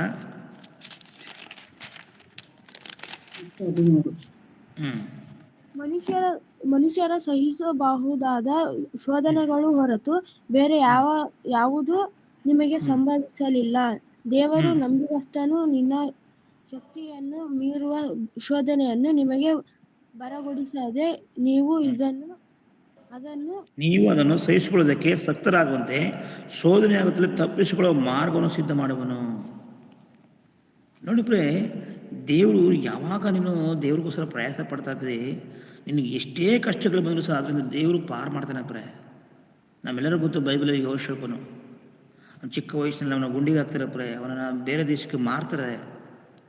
ಎಷ್ಟು ಆದರೆ ಅವನು ಯಾವ ಕಷ್ಟಗಳು ಬಂದರೂ ಸಹ ಅವನದ್ರ ದೇವ್ರು ಇರೋದ್ರಿಂದ ಆ ಒಂದು ಅಪಾಯದ ದೇವರು ಅವನ್ನ ತಪ್ಪಿಸ್ತಾ ಇರ್ತಾರೆ ಪ್ರೇ. ಎಷ್ಟೋ ಜನರು ಅವನ್ನ ಸಾಯಿಸ್ಬೇಕಂತ ಪ್ರಯತ್ನ ಪಟ್ಟರು, ಎಷ್ಟೋ ಜನರು ಇವನ್ನ ಸಿಗಾಕ್ಸ್ಬೇಕಂತ ಪ್ರಯಾಸ ಪಟ್ಟರು. ಯಾಕಂದರೆ ಅವನು ದೇವ್ರಿಗಾಗಿ ಬದುಕ್ತಾ ಇದ್ದ ಪ್ರೇ. ಆದರೆ ದೇವರು ಅವನಿಗೆ ಆ ಸೋದರನ್ನ ತಪ್ಪಿಸಲಿಕ್ಕೆ ಮಾರ್ಗವನ್ನು ಕೊಡ್ತೇನೆ ಇದ್ರು ಪ್ರೇ. ಕೊನೆಗೆ ಐಗುಪ್ತ ದೇಶದಲ್ಲಿ ಉನ್ನತವಾದ ಅಧಿಕಾರಿಯಾಗಿ ಅವನ ಮಾರ್ಪಟ್ಟರು ಪ್ರೇ. ದೇವ್ರ ಮಕ್ಕಳೇ, ಆದ್ದರಿಂದ ನಾವು ಯಾವಾಗಲೂ ಸಹ ದೇವರು ಭಕ್ತಿಯಲ್ಲಿ ಹೋಗ್ತಿದ್ರೆ ಆ ಸೋದನೆಗಳನ್ನು ದೇವರು ಮಾರ್ಗ ತೋರಿತಾನೆ ಪ್ರೇ. ನೀನು ಯಾವಾಗ ಭಕ್ತಿಯಲ್ಲಿ ಇರ್ತಿದ್ದ ಪ್ರೇ, ನಿನ್ನ ದೇವರು ಆ ಯಾರ ಮೂಲಕ ನಿನ್ನ ಅಪಾಯದಿಂದ ತಪ್ಪಿಸ್ತಾನೆ ಪ್ರೇ, ಅಪಾಯದಿಂದ ನಿನ್ನ ತಪ್ಪಿಸ್ತಾನೆ. ನಿನ್ನ ಖಂಡಿತವಾಗಿ ದೇವರು ಕೈ ಬಿಡಲ್ಲ ಪ್ರೇ. ನಾವೊಂದು ಕಾಲದಲ್ಲಿ ಒಂದು ಸುಮಾರು 2022 ಇರಬೇಕು ಪ್ರೇ. 2022ರಲ್ಲಿ 2022 ಸುಮಾರು ವರ್ಷಗಳಿಂದ ಪ್ರೇ, ಸುಮಾರು ಒಂದು 16-17 ವರ್ಷಗಳ ಹಿಂದೆ ನಾವೊಂದು ಸ್ಥಳದಲ್ಲಿ ಸುವಾರ್ತೆ ಸಾರಿ ಬರುವಾಗ ದೇವ್ರ ಮಕ್ಕಳೇ, ಅನೇಕರು RSS ಅನೇಕ ಲೀಡರ್ಸ್ಗಳು ನಮ್ಮನ್ನ ಹಿಡ್ಕೊಂಡು ಬೆಳಗ್ಗೆಯಿಂದ ರಾತ್ರಿ ಎಲ್ಲ ಸುಮಾರು 4 ಗಂಟೆವರೆಗೂ ನಮ್ಮ ಹೊಡೆದು, ನಾವೇನು ತಿಳ್ಕೊಂಡು ಇವತ್ತು ನಮ್ಮ ಸಾಯಿಸ್ಬಿಡ್ತಾರೆ ಬಿಡಿ, ನಾವು ಬದುಕೋದಿಲ್ಲ. ಅದು ದೇವರು ಏನು ಮಾಡೋದು, ಅಷ್ಟು ಜನಗಳ ಮಧ್ಯದಲ್ಲಿ ಪ್ರೇ, ಎಷ್ಟೋ ಜನಗಳನ್ನ ಜನನ ಕೂಡಿಸಿ ದೊಡ್ಡ ಕಾಲೇಜ್ ಮೈದಾನದಲ್ಲಿ ನ್ಯಾಯ ಪಂಚಾಯತಿನ ಮಾಡಿ ನಮಗೆ ತುಂಬ ಹೊಡೆದು, ನಾವು ತಿಳ್ಕೊಂಡು ನಮ್ಮನ್ನು ಖಂಡಿತವಾಗಿ ಇವತ್ತು ಬಿಡೋದಿಲ್ಲ ಇವರೆಲ್ಲ. ಆದರೆ ದೇವ್ರು ಏನು ಮಾಡಿದ್ರು, ಅಂಥ ಒಂದು ಸಂದರ್ಭದಲ್ಲಿ ಯಾರೋ ಮೂಲಕ ಕಂಪ್ಲೇಂಟ್ ಹೋಗಿ ಪೊಲೀಸರು ಬಂದು ನಮ್ಮ ರಕ್ಷಣೆ ಕೊಟ್ಟು ನಂತರ ನಮ್ಮನ್ನು ಆ ದಿನದಲ್ಲಿ ದೇವರು ಅವ್ರ ಮೂಲಕ ಏನು ಮಾಡಿದ, ಕಾಪಾಡ್ದ ಪ್ರೇ. ನಾನು ಯಾಕೆ ಹೇಳ್ತಾ ಇದ್ದೀನಿ ಅಂದರೆ ಪ್ರೇ, ಹೌದು, ನಾವು ಒಳ್ಳೆಯ ಭಕ್ತಿ ಮಾರ್ಗದಲ್ಲಿ ಹೋಗುವಾಗ ದೇವರು ನಮ್ಮನ್ನು ಯಾವುದೋ ರೂಪದಲ್ಲಿ ಏನು ಮಾಡ್ತಾನೆ, ನಮ್ಮ ಮೂಲಕ ಇನ್ನೂ ಕೆಲಸ ಇದೆ, ನಮ್ಮನ್ನು ರಕ್ಷಿಸ್ತಾನೆ ದೇವರು ಪ್ರೇ. ಆದ್ದರಿಂದ ಪ್ರೇರೆ ಇಲ್ಲಿ ನೋಡುವಾಗ ಇಲ್ಲಿ ದೇವರು ನಮ್ಮನ್ನು ಖಂಡಿತವಾಗಿ ಕಾಪಾಡ್ತಾನೆ ಪ್ರೇ. ಮತ್ತು ನಾವು ನೋಡುವಾಗ ಮತ್ತೊಂದು, ನಮ್ಮನ್ನ ಉನ್ನತ ಸ್ಥಿತಿಗೆ ತರುವುದಕ್ಕೆ ಇಂಥ ಶ್ರಮೆಗಳು ಬರ್ತವೆ ಪ್ರೇ. ನಮ್ಮನ್ನು ಉನ್ನತ ಸ್ಥಿತಿಗೆ ತರಬೇಕಾದ್ರೆ ಶ್ರಮೆಗಳು ಬರ್ತವೆ. ಉದಾಹರಣೆಗೆ ಒಬ್ಬ ಸ್ಟೂಡೆಂಟು ಅವನು ಡಿಸ್ಟಿಂಕ್ಷನ್ ಬರಬೇಕು, ಅಥವಾ ಏನೋ ಒಂದು ಅವನು DC ಆಗಬೇಕು, ಇಲ್ಲ ಡಾಕ್ಟ್ರ್ ಆಗಬೇಕು. ಇವರೆಲ್ಲ ಸುಮ್ಮನೆ ಆಗೋಕ್ಕಾಗದ ಅಂದರೆ ಈ ಲೋಕದ ಪ್ರಕಾರ ಒಬ್ಬ ಡಾಕ್ಟ್ರ್ ಆಗಬೇಕಾದ್ರೆ, DC ಆಗಬೇಕಾದ್ರೆ, ಇಲ್ಲ ಒಬ್ಬ ದೊಡ್ಡ ರಾಜಕಾರಣಿ ವ್ಯಕ್ತಿ ಆಗಬೇಕಾದ್ರೆ ಅವನು ಸುಮ್ಮನೆ ಆಗೋಕ್ಕಾಗದ? ಅವನು ಹಗಲು ರಾತ್ರಿ ಪ್ರೇ, ಅವನು ಯಾವುದೇ ರೀತಿ ಪ್ರಯಾಸ ಪಡಬೇಕು ಪ್ರೇ. ಈಗ ಅಕಸ್ಮಾತ್ ಅವನು DC ಆಗಬೇಕಾದ್ರೆ ಅವನಿಗೆ ಓದ್ತಾ ಇರಬೇಕು, ಅವನು KSC ಎಕ್ಸಾಮ್ ಬರೀಬೇಕು, ಪ್ರತಿನಿತ್ಯ ಅವನು ನಿದ್ದೆ ಮಾಡೋಕ್ಕಾಗಲ್ಲ. ನಾವು ನೋಡ್ತೀವಿ, ನಮ್ಮ ಸಂವಿಧಾನವನ್ನು ಬರೆದಂಥ ಬಾಬಾ ಸಾಹೇಬ್ ಅಂಬೇಡ್ಕರ್ ಅವರು ದಿನದಲ್ಲಿ ಬರೀ 2 ಗಂಟೆ ಟೈಮ್ ಮನೆಗೆ ಇದ್ರಂತೆ ಪ್ರೇ, 2 ಗಂಟೆ ಮತ್ತು 3 ಗಂಟೆ. ಅದೇ ರೀತಿ ನಮ್ಮ ದೇಶದ ಪ್ರಧಾನಮಂತ್ರಿ ಇಂದಿರಾ ಗಾಂಧಿ ಅವರು, ಇವರು ಯಾರು ನಿದ್ರೆ ಮಾಡ್ತಿದ್ರು ಅಂತ, ಯಾಕಂದರೆ ಅವ್ರಿಗೆ ಒಂದೇ ಒಂದು ಪ್ರಯಾಸ, ನಾನು ಜನರ ಸೇವೆ ಮಾಡಬೇಕು, ಜನರಿಗಾಗಿ ಏನಾದರೂ ಪ್ರಯತ್ನ ಪಡಬೇಕು. ಇವರೆಲ್ಲರೂ ಈ ಸಂವಿಧಾನವನ್ನು ಬರೀಬೇಕಾದ್ರೆ ಅವರು ಭಯಂಕರವಾದ ರೀತಿ ಕಷ್ಟಪಡ್ತಾ ಇದ್ದಾರಂತೆ. ಅದಕ್ಕಾಗಿ ಈ ಭೂಮಿ ಮೇಲೆ ಇವತ್ತುವರೆಗೂ ಸಹ ಈ ಒಂದು ಸಂವಿಧಾನ ಇರೋದ್ರಿಂದಲೇ ನಮಗೆಲ್ಲರಿಗೂ ಅವಕಾಶ, ನಾವು ದೇವ್ರನ್ನ ಆರಾಧಿಸ್ಬೋದು, ಸಭೆಯೊಳಗೆ ಹೋಗ್ಬೋದು, ಆ ಸ್ವಾಯಿಚ್ಛೆ. ಆ ಒಂದು ಸಂವಿಧಾನ ಇಲ್ಲಾಂದರೆ ನಾವು ಇಲ್ಲಿ ಭಾರತ ದೇಶದಲ್ಲಿ ಯಾವುದೇ ಒಂದು ಚರ್ಚ್ಗಳಿರ್ತಿಲ್ಲ ಪ್ರೇ. ದೇವ್ರ ಮಕ್ಕಳ ಶ್ರಮೆ, ಅವ್ರು ಹಗಲು ರಾತ್ರಿ ಶ್ರಮೆ ಪಟ್ಟಿರೋದ್ರಿಂದ ಈ ದಿನದಲ್ಲಿ ನಾವೆಲ್ಲರೂ ಸಹ ದೇವ್ರನ್ನ ಆರಾಧನೆ ಮಾಡಲಿಕ್ಕೆ ಸಹ ಅವಕಾಶ ಆಗಿದೆ. ಅದೇ ರೀತಿ ದೇವರು ನಮ್ಮನ್ನು ಉನ್ನತ ಸ್ಥಿತಿಗೆ ತರಬೇಕಾದ್ರೆ ಕೆಲ ಶ್ರಮೆಗಳು ಬರ್ತವೆ. ಅವ್ರು ಶ್ರಮೆ ಪಟ್ಟದ್ರಿಂದ ಇವತ್ತು ಲೋಕದಲ್ಲಿ ಅವ್ರನ್ನ ಗಣ್ಯ ವ್ಯಕ್ತಿಗಳು ಅಂತ ಕರೀತಾರೆ ಪ್ರೇ. ಅವ್ರ ಬಗ್ಗೆ ಸ್ವತಂತ್ರ ದಿನಾಚರಣೆಯಲ್ಲಿ ಗಾಂಧೀಜಿನ ಬಗ್ಗೆ ಮಾತಾಡ್ತಾರೆ. ದೊಡ್ಡ ದೊಡ್ಡ ಒಂದು ಈ ಲೋಕದ ಭಕ್ತರು ಇದಾರಲ್ಲ, ಅವ್ರು ಯಾರೆಲ್ಲ ಸ್ವಾತಂತ್ರ್ಯಕ್ಕೋಸ್ಕರ ಹೋರಾಡಿದರೆ ಅವ್ರನ್ನ ಎಲ್ಲ ಆಫೀಸ್ಗಳಲ್ಲಿ ಇಟ್ಕೊಂಡಿದ್ದಾರೆ. ಯಾಕಂದರೆ ಅವರು ಪ್ರಯಾಸ ಪಟ್ಟಿದ್ದರಿಂದ ಪ್ರೇ. ಅದೇ ರೀತಿ ನಮ್ಮ ಆತ್ಮೀಯವಾಗಿ ಬರಬೇಕಾದ್ರೆ ಪೌಲನ ಹೆಸರು ಸಹ ಬೈಬಲ್ ಬಂದಿದೆ, ಮತ್ತಾಯನ ಹೆಸರು ಬಂದಿದೆ, ಅಪೋಸ್ತಲರ ಹೆಸರು ಬಂದಿದೆ ಪ್ರೇ, ಸ್ಟೇಫನ ಹೆಸರು ಬೈಬಲಲ್ಲಿ ಬಂದಿದೆ. ದೇವರು ಮಕ್ಕಳೇ ಮೋಸೆ ಹೆಸರು ಬಂದಿದೆ. ಏನಕ್ಕೆಂದರೆ ಅವರು ದೇವರಿಗಾಗಿ ಪ್ರಯಾಸ ಪಟ್ಟಿದ್ದಾರೆ ಪ್ರೇ. ಹಗಲು ರಾತ್ರಿ ದೇವರ ಸೇವೆಗಾಗಿ ಕಷ್ಟಗಳನ್ನು ಪಟ್ಟಿದ್ದರಿಂದ ಅವರು ಉನ್ನತವಾಗಿ ಬಂದಿದ್ದಾರೆ ಪ್ರೇ. ಉನ್ನತವಾಗಿ ಬರೆಯಲ್ಪಟ್ಟಿದೆ ಅವರ ಹೆಸರು. ಇಲ್ಲಿ ಮಾತ್ರವಲ್ಲ, ಪರಲೋಕದಲ್ಲಿ ಅವರ ಹೆಸರು ಉನ್ನತವಾಗಿ ಬರ್ತದೆ ಪ್ರೇ. ಅದಕ್ಕೆ ಪೌಲನು ಹೇಳ್ತಾನೆ, ಶ್ರೇಷ್ಠ ಹೋರಾಟ ಮಾಡಿದ್ದೀನಿ ಅಂತ ಹೇಳ್ತಾನೆ. ಶ್ರೇಷ್ಠ ಹೋರಾಟ ನೀತಿವಂತರಿಗೆ ದೊರಕುವ ದಯಮಾಲಿನಿಗೆ ಮುಂದೆ ಸಿದ್ಧವಾಗಿದೆ. ನನಗೆ ಮಾತ್ರವಲ್ಲ, ಯಾರು ಕ್ರಿಸ್ತನ ಸೇವೆಯಲ್ಲಿ ಪ್ರಯಾಸ ಪಡ್ತಾರೆ ಅವ್ರಿಗೂ ಸಹ ಈ ನೀತಿವಂತರಿಗೆ ಈ ಜಯಮೇಲೆ ಕೊಡ್ತಂತ ಪೌಲನು ಹೇಳ್ತಾನೆ ಪ್ರೇ. ಅದರಿಂದ ನಿನ್ನ ಉನ್ನತ ಸ್ಥಿತಿಗೆ ತರುವುದಕ್ಕೆ ಶ್ರಮೆಗಳು ಬರ್ತವೆ ಪ್ರೇ. ಯೋಬನ ಜೀವನ ನೋಡಿ, ಎಂಥ ಶ್ರಮೆಗಳು ಪ್ರೇ. ಎಲ್ಲ ಆಸ್ತಿ ಹೋಯಿತು, ಮಕ್ಕಳು ಹೋದ ಪ್ರೇ. ಎಲ್ಲ ಹೋದ್ರು ಯೋಬ ಏನಂತ ಮಾತಾಡ್ತಾನೆ ಗೊತ್ತಾಗ್ತದೆ. ನಾವೇನೋ ಒಂದು ಸಣ್ಣ ಸಮಸ್ಯೆ ಬಂದ್ಬಿಟ್ರೆ ದೊಡ್ಡ ಭಾರ ನಮಗೆ, ಅಯ್ಯೋಯ್ಯೋ ಅಂತೀವಿ. ಏನಪ್ಪ ನಮ್ಗೆ ಈ ರೀತಿ ಆಗ್ಬಿಡ್ತಾರಪ್ಪ. ಯೋಬನ ಜೀವಿತ ನೋಡಿ ಶ್ರಮೆಗಳು. ಬಹಳ ಗುಡ್ ಮ್ಯಾನ್. ನನಗೆ ಯೋಬ ನಿಜವಾಗ್ಲೂ ಅವನ ಜೀವಿತ ನೋಡೋ ಭಾಳ ಇಷ್ಟಪಡೆ. ಅಂಥ ಕಾಲದಲ್ಲಿ ಯೋಬನ ಒಂದು ವೇಳೆ ಏನೂ ಇಲ್ದೇ ಕಷ್ಟಪಡೋದು ಏನೂ ಇಲ್ದೇ ಕಷ್ಟಪಡೋಣ, ಆಗಲಿಂದ ನಮ್ಗೆ ಬಡತನ, ಆಗಲಿಂದ ಚಿಂತೆ, ಆದರೆ ಅದೆಲ್ಲ ನಮ್ಗೆ ಸಾಧ್ಯ. ಆದರೆ ಯೋಬನ ಅಗಾರ್ಭ ಶ್ರೀಮಂತ ಅವನ ಜೀವಿತದಲ್ಲಿ ಬಡತನ ಅದನ್ನು ನೋಡಿಲ್ಲ. ಆದರೆ ಅವನಿಗೆ ಎಂಥ ಒಂದು ಶ್ರಮೆ ಎಲ್ಲವನ್ನು ಕಳ್ಕೊಂಡು ಕೊನೆಗೆ ಮಕ್ಕಳನ್ನು ಕಳ್ಕೊಂಡು ನರಕೆತ್ತಕ್ಕನಾಗಿದ್ದಾನೆ ಅಂಥ ಒಂದು ಶ್ರಮದಲ್ಲಿ ಆ ಶ್ರಮೆ ಮಧ್ಯದಲ್ಲಿ ಯೋಬನು ಈ ಮಾತು ಹೇಳ್ತಾನಲ್ಲ ಯೋಬನ ಪುಸ್ತಕ 1ನೇ ಅಧ್ಯಾಯ 22ನೇ ವಚನ ನೋಡ್ರಿ. ನಾವೆಲ್ಲರಿಗೂ ಗೊತ್ತು ಯೋಬನ ಪುಸ್ತಕ 1ನೇ ಅಧ್ಯಾಯ 22ನೇ ವಚನ ನೋಡೋಣ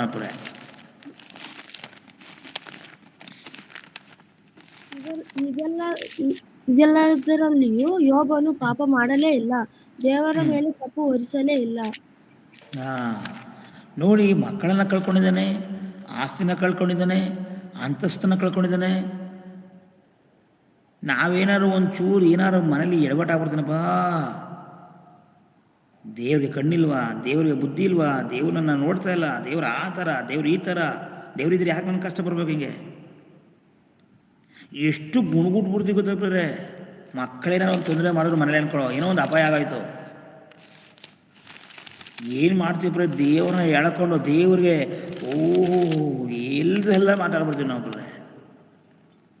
ಎಷ್ಟು ಆಕೆ ಕೇಳಿರ್ತೀವಿ, ಎಷ್ಟು ಪ್ರಾರ್ಥನೆ ಮಾಡಿರ್ತೀವಿ, ಎಷ್ಟು ಸರಿ ಸಭೆಗೆ ಹೋಗಿರ್ತೀವಿ, ಎಷ್ಟು ಸರಿ ಸಮಯ ಕೊಟ್ಟು ದೇವ್ರ ಹತ್ರ ಕೂತ್ಕೊಂಡಿರ್ತೀವಿ.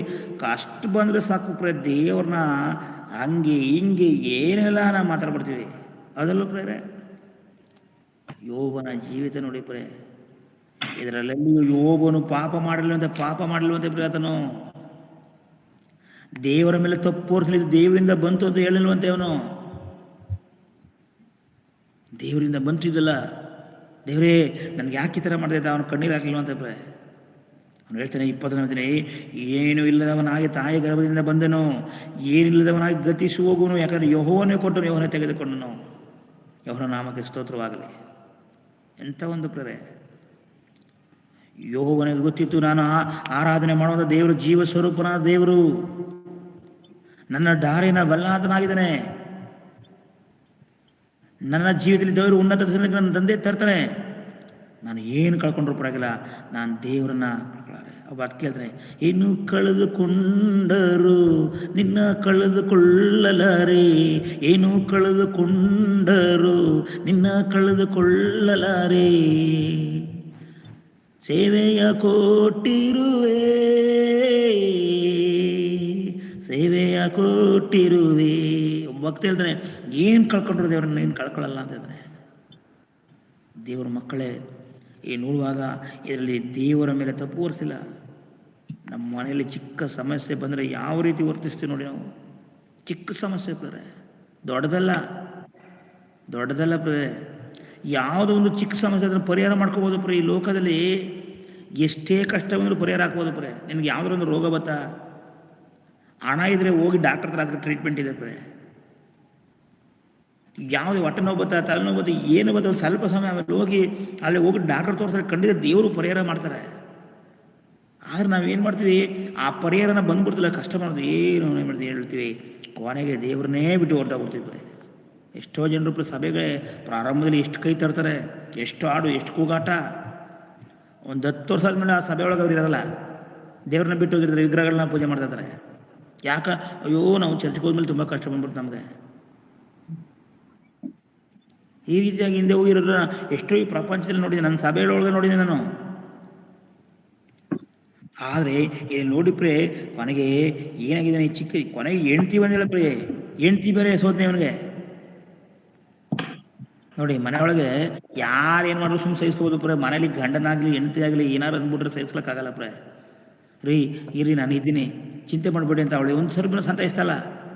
ಅಯ್ಯೋ ಏನಂತ ಹೇಳಿದ್ರೆ, ಹೋಗಿ ಸಾಯಿ, ನೀನು ದೇವ್ರನ್ನ ದೋಷಿ ಸಾಯಿ ಅಂತ ಹೇಳ್ತಿದ್ದಾಳೆ. ನೋಡಿ ಏನಂತ ಹೇಳ್ತಿದ್ದಾಳೆ 2ನೇ ಅಧ್ಯಾಯದಲ್ಲಿ 9ನೇ ವರ್ಷ ಹೇಳ್ತಿದ್ದಾಳೆ. 2ನೇ ಅಧ್ಯಾಯ 9ನೇ ವರ್ಷದ ಯೋಗರ ಪುಸ್ತಕ, ಈಗಲೂ ಅವನ ಹೆಂಡತಿ ಅವನ ಬಳಿಗೆ ನಿನ್ನ ಯಥಾರ್ಥವನ್ನು ಬಿಡೋದಿಲ್ಲವೋ, ದೇವರನ್ನು ದೋಷಿಸಿ ಸಾಯಿ ಎಂದು ಹೇಳಿದಳು. ಆಗ ಯೋಬನು ಆಕೆಗೆ ಮೂರ್ಖಳು ಮಾತಾಡಿದ್ರೆ ನೀನು ಮಾತಾಡ್ತಿ, ದೇವರ ಆಸ್ತಿಯಿಂದ ನಾವು ಒಳ್ಳೆಯದನ್ನು ಹೊಂದುತ್ತೀವಿ ಅಷ್ಟೇ, ಕೆಟ್ಟದನ್ನು ಹೊಂದಬಾರದು ಎಂದು ಹೇಳಿದನು. ಈ ಸಂದರ್ಭದಲ್ಲಿಯೂ ಪಾಪದ ಮಾತೊಂದು ಅವನ ತುಟಿಗಳಲ್ಲಿ ಹೊರಡಲಿಲ್ಲ. ಅಂದರೆ ಯೋಬನು ಎಷ್ಟು ದೇವ್ರನ್ನ ಅರ್ಥ ಮಾಡ್ಕೊಂಡಿದ್ದಾನೆ ಅಂದರೆ, ದೇವ್ರನ್ನ ಎಷ್ಟು ಪ್ರೀತಿಸ್ಬೋದು ನೋಡಿದ್ರೆ. ಪ್ರೀತಿ ಇದ್ರೆ ತಾನೇ ಎಲ್ಲ ಸಹಿಸ್ಕೊಳ್ಳೋದು ನಾವು. ಅವನು ಮನುಷ್ಯರನ್ನ ಪ್ರೀತಿ ಮಾಡ್ತಾನಪ್ರೆ, ಸೃಷ್ಟಿಕರ್ತನನ್ನು, ತನ್ನನ್ನು ಸೃಷ್ಟಿ ಮಾಡಿದ ದೇವರನ್ನ ಅವನು ಪ್ರೀತಿಸ್ತಾನಪ್ರೆ. ಅದಕ್ಕೆ ಆ ಮಾತನ್ನ ಯೋಬನು ಹೇಳ್ತಾನೆ, ದೇವ್ರ ಮಕ್ಕಳೇ. ಅದರಿಂದ ದೇವರು ಇಷ್ಟೆಲ್ಲ ಮಾತು ದೇವ್ರು ಕೇಳ್ತಾನೆ. ನಾವು ಮಾಡುವಂಥ ಪ್ರತಿ ಮಾತುಗಳನ್ನು ದೇವ್ರು ಕೇಳಿಸ್ಕೊತಾನೆ. ಮತ್ತು ನಾವು ಬರುವಂಥ ಕಷ್ಟಗಳನ್ನು ದೇವ್ರು ನೋಡ್ತಾನೆ. ದೇವ್ರ ಮಕ್ಕಳೇ, ಈ ಲೋಕದಲ್ಲಿ ಯಾರು ನೋಡದೆ ಹೋಗ್ಬೋದು ನಿನ್ನ ಕಷ್ಟನ? ಈ ಲೋಕದಲ್ಲಿ ಯಾರು ನಿನಗೋಸ್ಕರ ಚಿಂತೆ ಪಡೆದವ್ರು ಇರ್ಬೋದು. ಆದರೆ ನೀನು ದೇವ್ರಿಗಾಗಿ ಕಷ್ಟಪಡ್ತೀಯಲ್ಲ, ದೇವ್ರಿಗೋಸ್ಕರ ಒಳ್ಳೆ ಮಾತುಗಳಾಡ್ತಿಯಲ್ಲ, ದೇವರು ಎಲ್ಲವನ್ನ ಕೇಳಿಸೋದನ್ನಂದ್ರೆ, ದೇವರು ಎಲ್ಲವನ್ನ ಕಿವಿಗೊಟ್ಟು ನೋಡಿ ಬೇರೆ. ಮಲಾಖೆ ಪುಸ್ತಕ ನೋಡ್ರಲ್ಲಿ, ಮಲಾಖೆ ಪುಸ್ತಕ 3ನೇ ಅಧ್ಯಾಯ ಇರಬೇಕು ಪ್ರೇ. 3ನೇ ಅಧ್ಯಾಯ 16ನೇ ವಚನ ಓದಲು ನೋಡಿ. 3ನೇ ಅಧ್ಯಾಯ 16ನೇ ವಚನ ಮಲಾಖೆ ಪುಸ್ತಕ. ಇಂಥ ಮಾತುಗಳನ್ನು ಕೇಳಿ ಯೆಹೋವನ ಭಕ್ತರು ಒಬ್ಬರಿಗೊಬ್ಬರು ಮಾತಾಡಿಕೊಳ್ಳಲು ಯೆಹೋವನು ಕಿವಿ ಕೊಟ್ಟು ಆಲಿಸಿ ಭಯಭಕ್ತಿಯಿಂದ ತನ್ನ ನಾಮಸ್ಮರಣೆ ಮಾಡುವವರ ಹೆಸರುಗಳನ್ನು ತನ್ನ ಮುಂದೆ ಜ್ಞಾಪಕದ ಪುಸ್ತಕದಲ್ಲಿ ಬರೆಸಿದನು. ನೋಡಿಬ್ರೆ, ಇಂಥ ಮಾತುಗಳನ್ನು ಕೇಳಿ ಯೆಹೋವನ ಭಕ್ತರು ಒಬ್ಬರಿಗೊಬ್ಬರು ಮಾತಾಡಿಕೊಳ್ಳು ಯೆಹೋವನು ಕಿವಿಗೊಟ್ಟು ಆಲಿಸಿ. ಎಷ್ಟು ಕಿವಿಗೊಡ್ತಾನೆ ಗೊತ್ತಾಗ್ತದೆ. ಯಾವ ರೀತಿ ಮುಂಜಾನೆ ಸಮಯದಲ್ಲಿ ದೇವರ ವಾಕ್ಯನ ಕಿವಿಗೊಟ್ಟು ಕೇಳ್ಕೊಳ್ತಾರೆ, ಅದೇ ಥರ ದೇವರು ಕಿವಿಗೊಡ್ತಾರಂತೆ ನಮ್ಮ ಮಾತುಗಳನ್ನ ಕೇಳಲಿಕ್ಕೆ. ಕಷ್ಟದಲ್ಲಿ ನನ್ನ ಮಗ ಯಾವ ರೀತಿ ಮಾತಾಡ್ತಾನೆ, ಶೋಧನೆಗಳು ಬಂದಾಗ ನನ್ನ ಮಕ್ಕಳು ಯಾವ ರೀತಿ ಇದ್ದಾರೆ, ಇದೆಲ್ಲವೂ ಸಹ ತನ್ನ ರಿಸಲ್ಟು ದೇವರು ತನ್ನ ಜೀವವಾದ ಪುಸ್ತಕದಲ್ಲಿ ಬರೀತಾನಂತ ಹೆಸರುಗಳನ್ನು. ನಮ್ಗೆ ಯಾವತ್ತಾರು ಈ ಒಂದು ಜ್ಞಾನ ಇದೆಯಾ ಪ್ರೇರೆ? ಯಾವತ್ತಾರು ಈ ರೀತಿ ನಮ್ಗೆ ತಿಳ್ಕೊಂಡಿದ್ದೀವ? ನಾವು ಪ್ರೇರೆ ತನ್ನ ಜ್ಞಾಪಕದ ಪುಸ್ತಕದಲ್ಲಿ ಬರೀತಾನಂತ ಪ್ರೇರೆ ನಾವು ದೇವ್ರ ಬಗ್ಗೆ ಚೆನ್ನಾಗಿ ಮಾತಾಡುವಾಗ. ಅದಕ್ಕೆ ಯೋಬನ ಜೀವಿತದಲ್ಲಿ ನೋಡಿ 42ನೇ ಅಧ್ಯಾಯ ನೋಡಿ, 42ನೇ ಅಧ್ಯಾಯ 12ನೇ ವಚನ ನೋಡಿದ್ರೆ, ಯೋಬನ ಪುಸ್ತಕ 40 ಲಾಸ್ಟ್ ಅಧ್ಯಾಯಕ್ಕೆ ಬಂದಿರ್ಪ್ರೆ.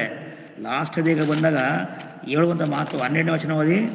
ಯೋಬನ ಪುಸ್ತಕ 42 12ನೇ ವಚನ.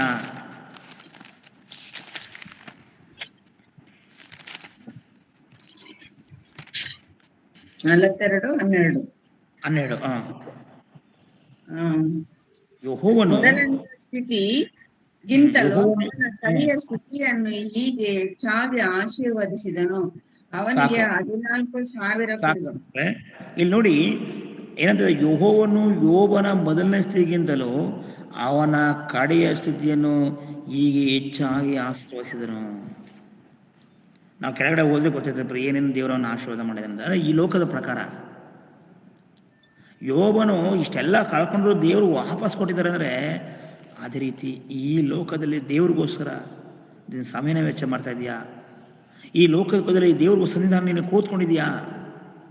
ಒಂದಿನ ನೀನು ಯುಗಾಂತರವರೆಗೂ ನಿನ್ನ ಸಮಯ ವೇಸ್ಟ್ ಆಗಲ್ಲ. ಕರ್ತನಾದ ಯೇಸು ಕ್ರಿಸ್ತನ ಬಳಿಯಲ್ಲಿ, ತಂದೆಯಾದ ದೇವರ ಬಳಿಯಲ್ಲಿ, ಆ ಪರಲೋಕದಲ್ಲಿ ನೀನು ಏನೆಲ್ಲ ಕಳ್ಕೊಂಡು ಅದಕ್ಕೆಲ್ಲ ದೇವರು ಪ್ರತಿಫಲನ ಕೊಡ್ತಾನಪ್ಪ. ದೇವ್ರ ಮಕ್ಕಳೇ, ಅದರಿಂದ ನಾವು ಯಾವಾಗಲೂ ಸಹ ನಾವು ಪರಿಶುದ್ಧರಾಗಿರಬೇಕು, ಪರಿಶುದ್ಧರಾಗಿ ಕಾಣಬೇಕು. ನೀನು ಉನ್ನತ ಸ್ಥಿತಿಗೆ ಬರಬೇಕು, ನೀನು ಪರಿಶುದ್ಧನಾಗಿ ಕಾಣಬೇಕು ನೀನು. ಯಾಕಂದರೆ ಉನ್ನತ ಸ್ಥಿತಿಗೆ ತರಬೇಕಾದ್ರೆ ಕೆಲ ಟೈಮಲ್ಲಿ ಏನು ಮಾಡ್ತಾನೆ, ಒಂದು ಚಿನ್ನವನ್ನು ಮಾಡಬೇಕಾದ್ರೆ ಆಚಾರ್ಯಗಳನ್ನು ಕೊಟ್ಟರೆ ಅವನು ಎಷ್ಟು ಅದನ್ನು ಬೆಂಕಿಲಿ ಕಾಯಿಸ್ತಾನಪ್ಪ. ಒಂದು ಕಬ್ಬಿಣವನ್ನು ಕೊಡಿಪೆ ಆಚಾರ್ಯಗೆ, ಅವನು ಏನು ಮಾಡ್ತಾನೆ, ಚೆನ್ನಾಗಿ ಅದನ್ನು ಒಲೆಗೆ ಹಾಕಿ ಬೇಯಿಸ್ತಾನೆ. ಅದನ್ನು ನಂತರ ಅದು ಕಬ್ಬಿಣ ಬೆಳೆಗ ಚೆನ್ನಾಗಿ ಕಾದ ನಂತರ ಹೆಂಗ್ ಬಗ್ಸರು ಬಗ್ಗಾಗ್ತದೆ. ಅದೇ ರೀತಿ ಇನ್ನು ಒಂದು ಚಿನ್ನವನ್ನು ಆತನ ಮಾಡಿದ ಆಚಾರಿ ಎಷ್ಟೆಲ್ಲ ಕರಗಿಸ್ತಾನೆ, ನೀರಲ್ಲಿ ಬೇಯಿಸಿ ಆ ಒಂದು ಬೆಂಕಿಯಲ್ಲಿ ತುಂಬ ಕರಗಿಸ್ತಾನೆ. ಬಂಗಾರವನ್ನು ಬೆಂಕಿಯಲ್ಲಿ ಸುಡುತ್ತಾರೆ. ಅದೇ ರೀತಿ ಅನೇಕ ಸಾರಿ ನಮ್ಮ ಜೀವಿತದಲ್ಲಿ ಆ ಕಷ್ಟಗಳು ಬರುವಾಗ ನಾವು ಧೈರ್ಯವಾಗಿರ್ಬೇಕು. ಒಂದು ಆಕಾರ ಮಾಡ್ಬೇಕಂದ್ರೆ, ಒಂದು ಉಂಗುರ ಮಾಡ್ಬೇಕಂದ್ರೆ, ಒಂದು ಮಾಂಗಲ್ಯ ಸರ ಮಾಡ್ಬೇಕಂದ್ರೆ ಅದು ಸುಮ್ಮನೆ ಆಗಲ್ಲ. ಅದನ್ನು ಎಷ್ಟೋ ಪ್ರಯಾಸಪಟ್ಟು ಮಾಡಿದ ನಂತರ ಅದು ಹಾಕಿದ ನಂತರ ಸುಂದರವಾಗಿ ಕಾಣ್ತದೆ. ಅದೇ ರೀತಿ ನಿನ್ನ ಬಾಳಿನಲ್ಲಿ ಬರುವಂಥ ಎಂಥ ಒಂದು ಬಿರುಗಾಳಿ ಅಂತ ಕಷ್ಟಗಳ ಮಧ್ಯದಲ್ಲೂ ದೇವರಿದ್ದಾಗ ಒಂದಿನ ನೀನು ಮಾರ್ಪಾಡ್ತೀಯಪ್ಪ. ದೇವರು ನಿನಗೆ ಪ್ರತಿಫಲವನ್ನು ಕೊಡ್ತಾನೆ ಪ್ರೇ. ಆದರೆ ಸೈತಾನನ ಮಾತಿಗೆ ನಾವು ಮನಸ್ಸು ಕೊಡಬಾರ್ದು ಪ್ರೇ. ಸೈತಾನ ನಿನ್ನ ಮನಸ್ಸೊಳಗೆ ಬರ್ತಾನೆ ಪ್ರೇ. ನಿಂದು ಎಲ್ಲವನ್ನು ಮಾತಾಡ್ತಾನೆ ನನ್ನ ಹತ್ರ. ಏನೇನು ಮಾಡಿ ಕೊನೆಗೆ ಏನು ನೋಡಿದ, ನೀನು ದೇವ್ರು ನಂಬಿದೆ, ನಿನಗೆ ಇಷ್ಟು ನಿಮ್ಮ ಮನೇಲಿ ಇಷ್ಟು ಹಿಂಸೆಗಳು, ಹೋಗು ನೀ ಹೆಂಗೆ ಮಾಡ್ಕೋ, ಇಲ್ಲಾಂದ್ರೆ ಔಷಧಿ ಕುಡಿ, ಇಲ್ಲಾಂದ್ರೆ ಏನಾರು ಅನಾಹುತ ಮಾಡ್ಕೊ ನೀನು. ಯಾಕಂದರೆ ಇವನು ಕೆಲಸ ಕೆಟ್ಟ ಆಲೋಚನೆ ಮಾಡೋದಿಲ್ಲ ಪ್ರೇ. ಅದಕ್ಕೆ ನಾವು ಒಂದೇ ಒಂದು ಪುರ ದಾರಿ, ಲೋಕನ ಬರೋ ಸುವಾರ್ತೆ 18ನೇ ವಚನದಲ್ಲಿ ಹೇಳ್ತದೆ, ಪ್ರಾರ್ಥನೆ ಮಾಡಬೇಕಂದ್ರೆ ಪ್ರೇ. ಲೋಕನ ಬರೋ ಸುವಾರ್ತೆ ಈ ಸೈತಾನನ ಯಾವಾಗ ಕೆಟ್ಟ ಆಲೋಚನೆ ಬರ್ತಾನೋ ದೇವರ ಮನೆಯಲ್ಲಿ ಮೊಣಕಲಾಕಬೇಕಂತ ಪ್ರೇರೆ. ಮೊಣಕಲಾಕಿ ದೇವರ ಕಡೆಗೆ ನಿನಕ ಎಲ್ಲವನ್ನು ಒಪ್ಪಿಸ್ಕೊಡ್ಬೇಕಂದ್ರೆ ನೀನು. ಲೋಕನ ಬರೋ ಸುವಾರ್ತೆ 18ನೇ ವಚನ ಓದಿದ್ರೆ, ಬೇಸರಗೊಳ್ಳದೆ ಯಾವಾಗಲೂ ಪ್ರಾರ್ಥನೆ ಮಾಡುತ್ತಿರಬೇಕೆಂದೆ ನೋಡಿ ಪ್ರೇ, ಪ್ರೇಯರ್ ಬೇಸರಗೊಳ್ಳಬಾರ್ದು ಪ್ರೇ. ನೀನು ಪ್ರತಿನಿತ್ಯ ನಿನಗೆ ಒಂದು ಕಷ್ಟ ಬಂದಿದೆಯಾ, ಪ್ರತಿನಿತ್ಯ ಬೈಬಲ್ ಓದು, ಪ್ರತಿನಿತ್ಯ ದೇವ್ರ ವಾಕ್ಯ ಕೇಳೋಕು, ಮೊಣಕಲಾಗಿ ನೇರವಾಗಿ ಕೈಗಳ ಚಾಚಿ, ದೇವರೇ ಇಂಥ ಕಷ್ಟಗಳು ನನಗೆ ಸಹಿಸ್ಕೊಳ್ಳೋಕೆ ಬಲ ಕೊಡೋ ದೇವ್ರೆ. ಆದರೆ ಪಾಪ ಮಾಡ್ಕೊಂಡು ಮಾಡಬೇಡ ಪ್ರೇ, ಪಾಪ ಮಾಡಬೇಡ. ಯಾಕಂದರೆ ಪ್ರೇ ಹೇಳ್ತದೆ, ಪ್ರಾರ್ಥನೆ ಮಾಡುವಲ್ಲಿ ಬೇಸರ ಬೇಡ, ಆದರೆ ಕೆಲಸದ ವಿಷಯವಾಗಿ ಪ್ರಾರ್ಥನೆ ಮಾಡಿದರೆ, ದೇವರೇ ನಾನು ಇಂಥ ಒಂದು ಸೇವೆ ಹೋಗ್ತಾನೆ, ಖಂಡಿತ ನನಗೆ ಇಂಥ ಅವಕಾಶ ಬೇಕಪ್ಪ ದೇವರಿಂದ ಕೇಳಿ, ಖಂಡಿತ ಸೇವೆ ವಿಷಯದಲ್ಲಿ ದೇವ್ರು ಕೋಟೆ ಕೊಡ್ತಾನೆ ಪ್ರೇ. ದೇವರು ಪಾಪಿಗಳ ಪ್ರಾರ್ಥನೆ ಕೇಳೋದಿಲ್ಲ ಪ್ರೇ. ಯೋಹಾನ 9:31 ವಚನ ಓದಿ. ಯೋಹಾನ 9:31 ವಚನ. ಯೋಹಾನ 9:31 ವಚನ. ಪ್ರಾರ್ಥನೆಯನ್ನು ದೇವರು ಕೇಳುವುದಿಲ್ಲ. ಯಾವನು ಭಕ್ತನಾಗಿದ್ದು ಆತನ ಚಿತ್ತದಂತೆ ನಡೆಯುತ್ತಾನೋ ಅವನು ಪ್ರಾರ್ಥನೆಯನ್ನು ಕೇಳುತ್ತಾನೆಂದು. ದೇವರು ಭಕ್ತನ ಪ್ರಾರ್ಥನೆ ಕೇಳೋದಿಲ್ಲ. ಯಾರು ಭಕ್ತನಾಗಿದ್ದು ಆತನ ಚಿತ್ತವನ್ನು ಪೂರೈಸ್ತಾನೆ ಅವನು ಪ್ರಾರ್ಥನೆ ದೇವ್ರು ಕೇಳ್ತಾನಂತ ಪ್ರೇ. ಯಾಕಂದ್ರೆ ನಮ್ಮೆಲ್ಲರಿಗೂ ದಾನಿಯೇಲನ ಪ್ರಾರ್ಥನೆ ನೋಡಿರ್ಪ್ರೆ. ದಾನಿಯೇಲನ ಆ ಒಂದು ಶಾಸನಕ್ಕೆ ರುಚಿವತ್ತಾಗಿ, ಯಾರು ಬೇರೆ ದೇವರುಗಳನ್ನ ಪ್ರಾರ್ಥಿಸ್ತಾರೋ ವಿಜ್ಞಾಪನ ಅಂತಾರ ಸಿಂಹದ ಗವಿಗೆ ಹಾಕ್ಬೇಕಂತ ಅಲ್ಲಿ ಗೊತ್ತಾಗಿದೆ.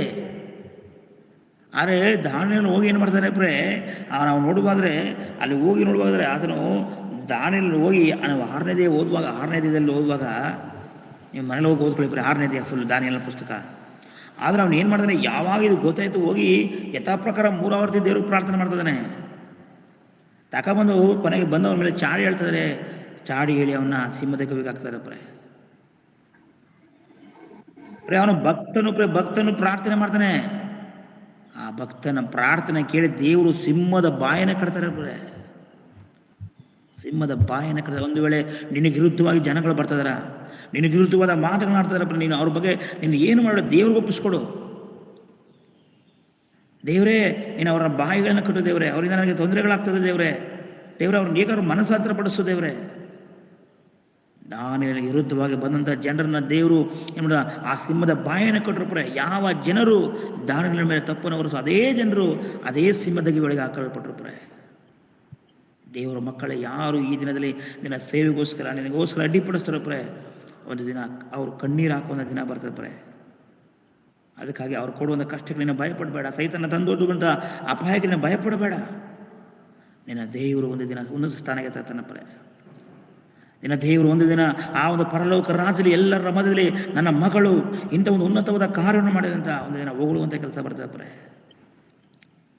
ಅದರಿಂದ ನಿನಗೆ ಬರುವಂಥ, ನಿನ್ನ ಜೀವಿತದಲ್ಲಿ ಬರುವಂಥ ಆ ಒಂದು ಕಷ್ಟಗಳಿಗೆ, ನಮ್ಮೊಂದು ಶ್ರಮೆಗಳಿಗೆ ಕಣ್ಣೀರು ಹಾಕಬೇಡ, ದುಃಖ ಪಡಬೇಡ ಪ್ರೇ. ನನಗೆ ದೇವರಿದ್ದಾನೆ, ನಾನು ಆರಾಧಿಸುವ ದೇವರು ಜೀವ ಸ್ವರೂಪನ ದೇವರು. ಅದಕ್ಕೆ ದೇವರು ಹೇಳ್ತಾರೆ, ನನ್ನ ನಿಮಿತ್ತವಾಗಿ ನಿಮ್ಮನ್ನು ಯಾರಾದರೂ ಒಂದು ವೇಳೆ ಹಿಂಸೆ ಪಡಿಸಿದ್ರೆ, ನಿಮ್ಮ ಮೇಲೆ ತಪ್ಪು ಹೊರಿಸಿದ್ರೆ ನೀವು ಸಂತೋಷ ಪಡ್ರಿ, ಉಲ್ಲಾಸ ಪಡ್ರಿ, ಪರಲೋಕ ನಿನಗೆ ಫಲ ಇದೆ ಅಂತ ಹೇಳ್ತಾರೆ.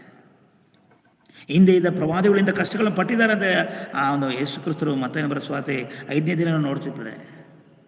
ಸಂತೋಷ ಪಡೋಣ, ಉಲ್ಲಾಸ ಪಡೋಣ ಪ್ರೇ. ಶ್ರಮೆಗಳ ಬಂದರೆ ಅದನ್ನು ಸಹಿಸ್ಕೊಳ್ಳೋಕೆ ದೇವರೇ ನನಗೆ ಬಲ ಕೊಡು ದೇವರೇ. ಆ ಬಲನೇ ದೇವರು ವಾಕ್ಯ ಪ್ರೇ. ಆ ಬಲನೇ ಮುಂಜಾನೆ ಪ್ರತಿಯೊಬ್ಬ ಸೇವಕರು ನಮ್ಮನ್ನ ಆ ಒಂದು ಖುಷಿ ಮಾಡ್ತಿದ್ದಾರೆ ಪ್ರೇ. ಎಂಥ ಒಂದು ಪ್ರಸಂಗಗಳು ಪ್ರೇ, ಪ್ರತಿದಿನ ಪ್ರೇ, ಒಂದು ದಿನ ಅಲ್ಲ, 2 ದಿನ ಅಲ್ಲ, ಪ್ರತಿದಿನ ನಾವು ದೇವರ ವಾಕ್ಯನ ಒಬ್ಬೊಬ್ಬರು ಸೇವಕರ ಮೂಲಕ ಕೇಳ್ತೇವೆ ಅಂದರೆ ನಾವೆಂಥ ಒಂದು ಭಾಗ್ಯವಂತರು ಪ್ರೇ. ಈ ಲೋಕದಲ್ಲಿ ಎಷ್ಟು ಜನ ಇದ್ದಾರೆ ಪ್ರೇ, ಆದರೆ ಇಂಥ ಒಂದು ಅವಕಾಶವನ್ನು ದೇವರು ನಮಗೆ ಮಾಡಿಕೊಟ್ಟಿದ್ದಾನೆ ಪ್ರೇ. ಅದರಿಂದ ನಾವು ಖಂಡಿತವಾಗಿ ಒಂದಿನ ದೇವರ ಸ್ಥಾನದಲ್ಲಿ ಉನ್ನತಿಗೆ ಬರೋಣ ಅಂತ ನಾವು ಪ್ರಯಾಸ ಪಡೋಣ. ಪೌಲನಾಗಿ ಎಲ್ಲವನ್ನು ಸಹಿಸಿಕೊಂಡು ಈ ಲೋಕದಲ್ಲಿ ಬದುಕಿ ನಮ್ಮ ಕೊನೆಯ ಉಸಿರಿನ ತನಕ ದೇವರ ಸೇವೆ ಮಾಡಿ ಕರ್ತನ ನಿತ್ಯ ರಾಜ್ಯದಲ್ಲಿ ಆ ಯೇಸು ಕ್ರಿಸ್ತನ ಬರುವಾಗ ನಾವು ಹೋಗೋಣ ಪ್ರೇ. ಅದರಿಂದ ಈ ಶ್ರಮೆಗಳು ಬರುವಾಗ ನಾವೆಂದಿಗೂ ಚಿಂತೆ ಮಾಡದೆ ಪ್ರೇ. ಇವೆಲ್ಲವೂ ಸಹ ಸೈತಾನ ನಮ್ಮ ಮೂಲಕ ಬರ್ತವೆ. ಅದನ್ನು ಜಯಿಸಲಿಕ್ಕೆ ನನಗೆ ಬಲ ಕೊಡುವಂಥ ನಾವು ದೇವರ ಹತ್ರ ನಾವು ಪ್ರಾರ್ಥನೆ ಮಾಡುತ್ತಾ ದೇವರಿಗಾಗಿ ಉನ್ನತವಾದ ಕಾರ್ಯಗಳನ್ನ ಮಾಡೋಂತ ಅಂತ ಹೇಳ್ತಾ ದೇವರು ಈ ವಾಕ್ಯದ ಮೂಲಕ ನಿಮ್ಮನ್ನು ನನ್ನನ್ನು ಆಸ್ವಸ್ತಿ ಎಂಬುದಾಗಿ ಹೇಳ್ತಾ ನಾನು ಇಲ್ಲಿ ವಾಕ್ಯದ ಭಾಗನ ಮುಗಿಸ್ತಾ ಇದ್ದೀನಿ. ನಾವು ಪ್ರಾರ್ಥನೆ ಮಾಡೋಣ ಪ್ರೇ. ನಮ್ಮನ್ನು ಬಹಳವಾಗಿ ಪ್ರೀತಿಸಿದಂಥ ಪರಲೋಕ ತಂದೆ, ಈ ಮುಂಜಾನೆ ಸಮಯದಲ್ಲಿ ದೇವರೇ ಇಂಥ ಅವಕಾಶಗಳನ್ನು ದೇವರೇ ಈ ಗೂಗಲ್ ಮೀಟ್ ಮೂಲಕ ನಮಗೆ ಕೊಟ್ಟದಕ್ಕಾಗಿ ಸ್ತೋತ್ರಪ್ಪ. ಇಲ್ಲಿ ತನಕ ಪವಿತ್ರಾತ್ಮನ ಮೂಲಕವಾಗಿ ದೇವರೇ ನನಗೆ ಒಳ್ಳೆಯ ಜ್ಞಾನ ಕೊಟ್ಟು ಈ ಒಂದು ಸಮುದ್ರವಾದ ವಾಕ್ಯವನ್ನು ನಿನ್ನ ಮಕ್ಕಳಿಗೆ ಮತ್ತೊಂದು ಆವರ್ತಿ ಹೃದಯಕ್ಕೆ ಹಚ್ಚುವಂತೆ ಕೊಟ್ಟಂಥ ಕೃಪೆಗಾಗಿ ನಿಮಗೆ ವಂದನೆಗಳಪ್ಪ. ಯಾರೆಲ್ಲ ಈ ಒಂದು ಮಾತುಗಳನ್ನು ಕೇಳಿದರೋ ದೇವರೇ, ಹೌದು ನನ್ನ ಬಾಳಿನಲ್ಲಿ ಬರುವಂಥದ್ದು ಎಲ್ಲ ಒಳ್ಳೆಯದಕ್ಕಾಗಿ ಅಂತ ತಿಳಿದುಕೊಂಡು ದೇವರೇ ಈ ಮಕ್ಕಳು ನಿನಗಾಗಿ ಬದುಕುವಂಥ ಕೃಪೆ ಕೊಡು ತಂದೆ. ಇಲ್ಲಿ ಭಾಗಿಯಾಗಿದ್ದ ಪ್ರತಿಯೊಂದು ಮಕ್ಕಳಿಗಾಗಿ ಪ್ರಾರ್ಥಿಸ್ತೀನಪ್ಪ. ಪ್ರತಿಯೊಬ್ಬರು ನಿನಗಾಗಿ ಬದುಕುವಂಥ ಕೃಪೆ ಕೊಡು ತಂದೆ. ದೇವರೇ ಪ್ರತಿದಿನ ದೇವರ ವಾಕ್ಯವನ್ನು ಕೊಡೋಕೆ ಬರಲಿಕ್ಕಂತ ಎಲ್ಲ ಸೇವಕರು ನೆನಪು ಮಾಡ್ಕೊಳ್ತೀನಪ್ಪ. ಅವ್ರಿಗೂ ಸಹ ಆರೋಗ್ಯ ಭಾಗ್ಯವನ್ನು ಕೊಟ್ಟು ನಡೆಸು ತಂದೆ. ತಿರುಗಿಂದ ಈ ಸೇವೆ ಕರ್ತನ ಇನ್ನೂ ಉನ್ನತವಾಗಿ ಬೆಳೆಯಲ್ಪಡಲಪ್ಪ. ಅನೇಕ ಜನರು ಬಂದು ದೇವರೇ, ಸೋತುದ ಜನರು, ಬಳಲುವುದ ಜನರು ದೇವರೇ ಈ ಒಂದು ಗ್ರೂಪಲ್ಲಿ ಜೇನಾಗಿ ದೇವರೇ ಅತ್ಯುತ್ತಮವಾದ ವಾಕ್ಯವನ್ನು ಕಲಿತಿದ್ದೇವರೇ ಅನೇಕರಿಗೆ ವಾಕ್ಯವನ್ನು ಸಾರದ ಮಕ್ಕಳಾಗಿ ಮಾರ್ಪಡಿಸಪ್ಪ. ತಿರುಗಿಂದ ಆವರ್ತಿ ದೇವರೇ ಇಂಥ ಅವಕಾಶಗಳನ್ನು ಕೊಟ್ಟದಕ್ಕಾಗಿ ವಂದನೆಗಳು ತಂದೆ. ಪ್ರತಿಯೊಬ್ಬರನ್ನ ಕಾಪಾಡಿ ನಡೆಸಬೇಕಾಗಿ ನಮ್ಮ ರಕ್ಷಕನು ಒಳಿನಾದಂಥ ಯೇಸು ಕ್ರಿಸ್ತರ ಹೆಸರಲ್ಲಿ ಪ್ರಾರ್ಥನೆಯ ದೇವರೇ, ಆಮೇಲೆ ಅಂತ್ಯಾಸ ಹೊಂದಿಕೊಳ್ಳೋಣ. ನಮ್ಮ ತಂದೆಯಾದ ದೇವರ ಪ್ರೀತಿಯು, ಯೇಸು ಕ್ರಿಸ್ತನ ಕೃಪೆಯು, ಪರಿಶುದ್ಧಾತ್ಮ ಸಮಾಧಾನ ಐಕ್ಯತೆಯು ಕೂಡಿ ಬಂದ ಎಲ್ಲ ಮಕ್ಕಳೊಟ್ಟಿಗೂ ನಿತ್ಯ ಕಾಲ ಕರುಣೆತಿರಲಿ. ಎಲ್ಲರಿಗೂ ವಂದನೆಗಳು.